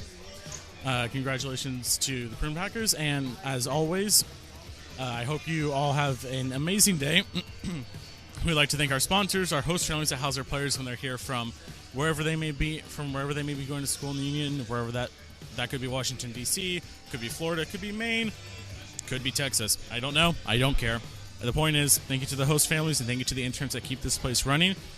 This has been Samuel Scott for the Healdsburg Prune Packers Radio Network saying so long, and I'll see you on Tuesday.